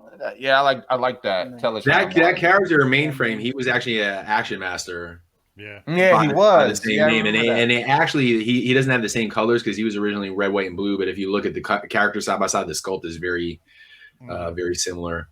It's crazy. Yeah. I think they're selling this for $160, and it's funny. Like I feel like if they would have just put out a huge arc that's that size and it didn't transform, and they just said, "Here's this killer arc," and it's $160, people would have been in on it. But now it transforms into a robot that you may or may not like, and it's like I don't know, man. Yep. I'm getting it. You're gonna think I'm nuts, but I'm getting it for robot mode, and it you know how it has like the face. It has like that Autobot symbol for a face. Mm-hmm. There was a character in the. I don't know if you guys remember the Marvel Comics Transformers, but there was a character towards the tail end called the Last Autobot, and he was a giant robot that had an Autobot symbol for a face, and he turned into a ship. And I didn't know that. And I don't know that anybody's ever going to make a Last Autobot. So this is actually I'm getting this. Okay, this is as close as it's going to get to. Now that makes sense. Yeah. Dude, for that, like it, cool. Those are pretty cool too. And also, I think another reason why I don't like it is because in like the robot mode is it looks too close to Leader One, like the GoBot. It kind of looks like Leader One. See, I ain't feeling it. In the face and then like the shoulders, like the pauldrons, the way they sit up, it looks very reminiscent of a Leader One. No, it looks more like what's the and he missed Arm Day. What was that? The turbo car. What the fuck was it on there? Fuck, what was his name? Turbo. Turbo from was it Turbo? GoBots? No. Yeah. Mm-hmm. Yeah, his name was Turbo. Yeah, Turbo was Scooter. He's cool. No, Scooter was the moped. Yeah, that's right. Fuck, I'm getting tired. I gotta be up at like 4 a.m. Yo, he missed Arm Day, Waist Day, Ab Day, Thigh Day. Like Jesus Christ! But I mean, I get why this thing is gonna be huge, so it has to all combine and transform and fit together. Jesus. But the arc mode looks good. The head looks very similar to that. Riri? What was it? The Iron Man head. I dig it. I like it in this mode, just not in the robot mode. But Eric, I put a link in the chat to the last Autobot so you can see what he looks like. And I'm also interested to see what this looks like when you hook it up. Oh, nice. Yeah. Okay. That's 100% on. Like, that's spot on. Maybe that's what they were doing. Maybe that's where they're going with this. Maybe it could be a repaint to do this, Yeah. Yeah, maybe that'll piss me off because I'll buy this and then they're for the last part of it. It'll come out with a repaint. I dig it. I do like that. See, little stuff like that is nostalgic. I tend to like that a little better. That's sweet. All right, so last up. Here we go. Do. Woo! So what do you think of this? Come on with it. MP52 plus Skywarp. Give it to me. Gotta have it. So who's in on this? I wish I had 80 hands to put up. I love it, but I'm sticking with the Make Toys ones. Yeah. For I do like them, but it's like I've gone down that road so many times. With when Devastator, I bought Make Toys Giant, and then I bought Hercules, and then I bought the Generation Toys one, and then I bought the Toy World one, and it's like, I just don't want to go down that road again where I'm continuing to upgrade. And now, if the Make Toys ones didn't exist, I would definitely buy these to upgrade from MP11s because I think MP11 is a little antiquated at this point and just doesn't do the trick. But I feel like they look better, but they don't blow it out of the water enough for me to upgrade. Change those, I can understand that. But that being said, I could definitely see where everybody would be in on it. Oh yeah, the price point is just too much. Like just 200 plus. Ugh. But that's what it costs for MP11. It was $199. It was an Asia to Takara Mall exclusive. It was $199. Which version? There's a bunch of different versions that they did. Well, the first one that wasn't available to the US was strictly there was $199, and then when it became a US, like you can get it, it was $250. And they jumped it up to $50. Well, the Hasbro one was like $169 or something. I never even seen a Hasbro version of the MP11 It was at MP3. I did. That was the 03 one, the MP03 mold. I mean, and I for me, that's think the that was point. a Walmart exclusive. I bought Seeker so many gosh damn times. I'm just already the idea of spending another 200 on it. I think you're talking Thundercracker. Jason, Thundercracker was a Toys R Us exclusive, that darker blue one with the Generation. They did a bunch of different colors. They also did the Rain Acid Storm. They did all of them too. So yeah, and that's to make it worse. You're not just buying 3; you're buying 6. You got. I'm good on those. Like they were in one episode, and I don't have to see them enough on my shelf to get them. In Mike's case, I know you have each and every one of the Seeker modes because I saw it in the Reflector Files that you were doing. So I can see you having Seeker exhaustion. Like, nah, I'm not doing this again. But I sold all of my MP11 modes when the Mike Toys ones were dropping, but I need alt modes. So Mike Toys will now go to alt mode, and these will be my tune shelf on my shelf because these are super tune accurate. This is perfect for what I love. Now, I'll tell you when I would get in if they continue on and do the cone heads, which I'm sure they probably will. Yeah. I have a really bad feeling that Make Toys is just they keep pushing that date back. They were originally January, then it was February and March. You know what I mean? And I just don't see it happening. And if that ends up being the case, then I'll probably get in on the. I'm the same boat with you, Mike. So. Yeah, yeah, but I think it was said by a source that is a mutual friend of ours. This he knows a guy who's working on the face sculpts for the cone head. So we likely will be getting the cone heads, and I think that's it after that.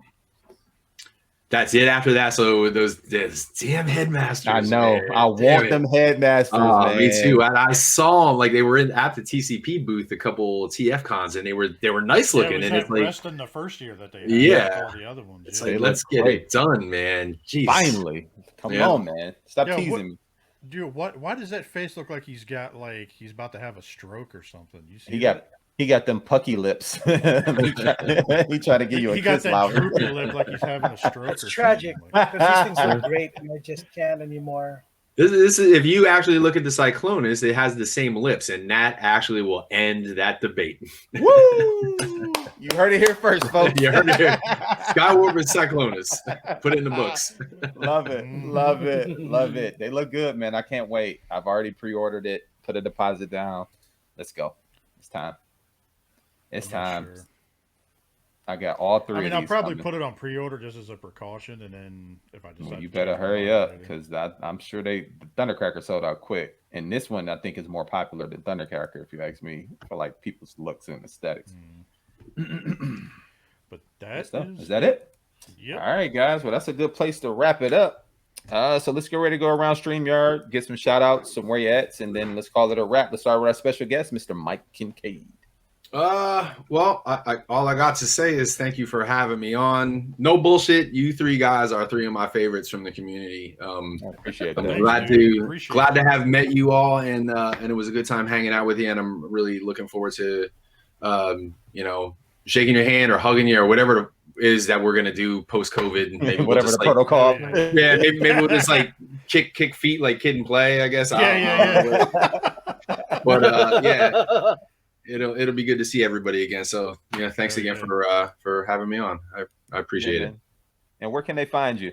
They can find me at dragonstarsshop.com is the t-shirt shop. And the Reflector Files is on Facebook and Instagram. So you can find me at any of those places. And if you look me up on Facebook, make sure you stop by Tuesdays for the Duberverse. And that's all I'll plug for them for the moment. I love it. And the Blackout and Shout. Thank you. You'll see. I was waiting on that. I smoked too much weed and forgot what I was doing. No, don't worry. I was guilty of the same crime a couple weeks back with Jason. I felt bad. I'm like, so I become conscious of it. Blackout and Shout. Check us out on Podbean and wherever you're listening to this podcast. After you're done listening to this, type in Blackout and Shout and find us, and we'll see you there. Oh man, you're too kind. Nice. That's what's up. All right, you'll wake up over there. I know, dude. It was a struggle. I had to get Diet Mountain Dew to try to. At least you don't have the glare behind you like Jesus anymore. Yeah, the sun went down. Yeah, you can find me at YouTube, Coco Smooth, and Instagram. OnlyFans. Don't forget that. Not yet. I'm a little shy when it comes to legend scale peener pics. So. You know what? If you ever told a girl that your penis was legend scale, like that sounds way better than it actually is. That's what I was saying. That was the joke. That's the joke. You know what I mean? Like, girl, you just don't know. That shit's legend scale, girl. And only my friends would know that shit was Good stuff, Yul. Good stuff. Jason, what about you, man? Oh, man. You can find me here with you every Thursday with you fine gentlemen. It's a pleasure being with you guys every week. Pleasure being with our guest Mike this week, a friend, known him from years. Yes. You can find me at Xbox at Clutch2345, playing Call of Duty or just talking shit to 10-year-olds. There's some people there's like little assholes and they're just like, all right, it's funny as how we were playing it, kind of go into that. We were playing the other night and this little kid starts talking about my mom and all this other stuff. And I was like, speaking of moms, tell your mom that she left her underwear at my house last night. He's like, what? Oh, Jesus. and then he just shut off, and I was like, I'm proud. I hear Bethany cackling upstairs about that shit. Shout out the crotch goblins. Yeah. Be sure to check out. Speaking of Bethany, be sure to check her and the ladies out every Thursday for Total Package Podcast. They shoot between 8:30 and 9. So we just check them out. And Vanessa's on there from time to time as well now too. She was on just this past week. So nice. Last week's was a good one. That was a good one. That was pretty funny. It was definitely raunchy, definitely funny, and it was pretty. I was in the chat. Don't worry about that. Yeah, dude. Mike and I were going back and forth in that shit. I was really starting to get scared that there was going to be too many secrets revealed, you know. Yeah. A little scared, but it ended up being all right. I just learned just to smile and nod and see if something gets brought up at TFCon. Who knows? But yeah, and shout out to all of our friends at the Realm of Collectors. We're part of them. You know, we've all been. That's how we got started with all this. All of our friends over there, all the shows, check them out. Check out Blackout and Shout that Mike and them are on. And I believe the next person we have on is Levy. Nice. I believe next week. Let's get the trio going. The Trinity. Yeah, man. So that is it for me. What about you, Eric B? Yo, you can find me, your boy Eric B, in your Facebook groups, Eric and Siobhan Burgess. You can also find me on Twitter. Well, actually, I'm not on Twitter, but our organization, Kennedy's Village, is on Twitter, Facebook, and Instagram as well. But I do my toy photography on Instagram, Mr_EW82. And shout out to Big Mike for always dropping the Reflector Files looks into the Transformer Masterpiece Photography Group, which you can also find on Facebook as well. Come check us out. If you love to see Masterpiece Transformer figures in action poses, some of the best photography out there is in that group. So, and I'm not being biased just because I run it. Is like these guys come and they bring the pain, man. Like they bring some really, really good creative stuff there. Sounds like a porno. Hey, it might be the start of one. Never know. Also want to give a big shout out again to Kennedy's Village, my organization with my wife, where we're doing our best to bridge the gap between sickle cell research and care. Couldn't do it without the wonderful people who sit on our board, but also want to give a special shout out to Ralphie Vendetta. You guys seen him in the many Facebook groups. He's a part of the Realm of Collectors as well. His birthday just passed, and he did a fundraiser for us, man. And that's the first person to ever do a Facebook birthday fundraiser for us on behalf of our organization. So we're eternally grateful, thankful, and that thing hit his goal very quick. So Ralphie, thank you so much for taking it upon yourself to do a fundraiser for us on our behalf. We really appreciate it, man. And can't wait to give you a big hug once this is all over. Also want to give a big shout out to our good folks and friends over at the Realm of Collectors. That is family to the utmost. Is how I met Mike as well at TFCon, and just running in those. Well, actually, how we cultivated our relationship, should I say? Because I met him not even knowing the Realm guys yet, but we all run in the same circles, man, and we're like a big family. So you mess with one of us, you got to mess with the whole crew. And then also a big shout out to Bobby. Talked to him earlier. He's recording another episode of Wine and Cheese. Him and the wife Laura. So if you're not a Patreon user, get on it, because I'm telling you right now, if you not subscribe to Patreon for Bobby, you're missing out on a lot of good content. And I can't wait to hear what great introspective conversation they have on the latest episode of Wine and Cheese. But with that, guys, the nerds have spoken, and we are out of here. Peace. Catch you guys next week. Yep, you got it.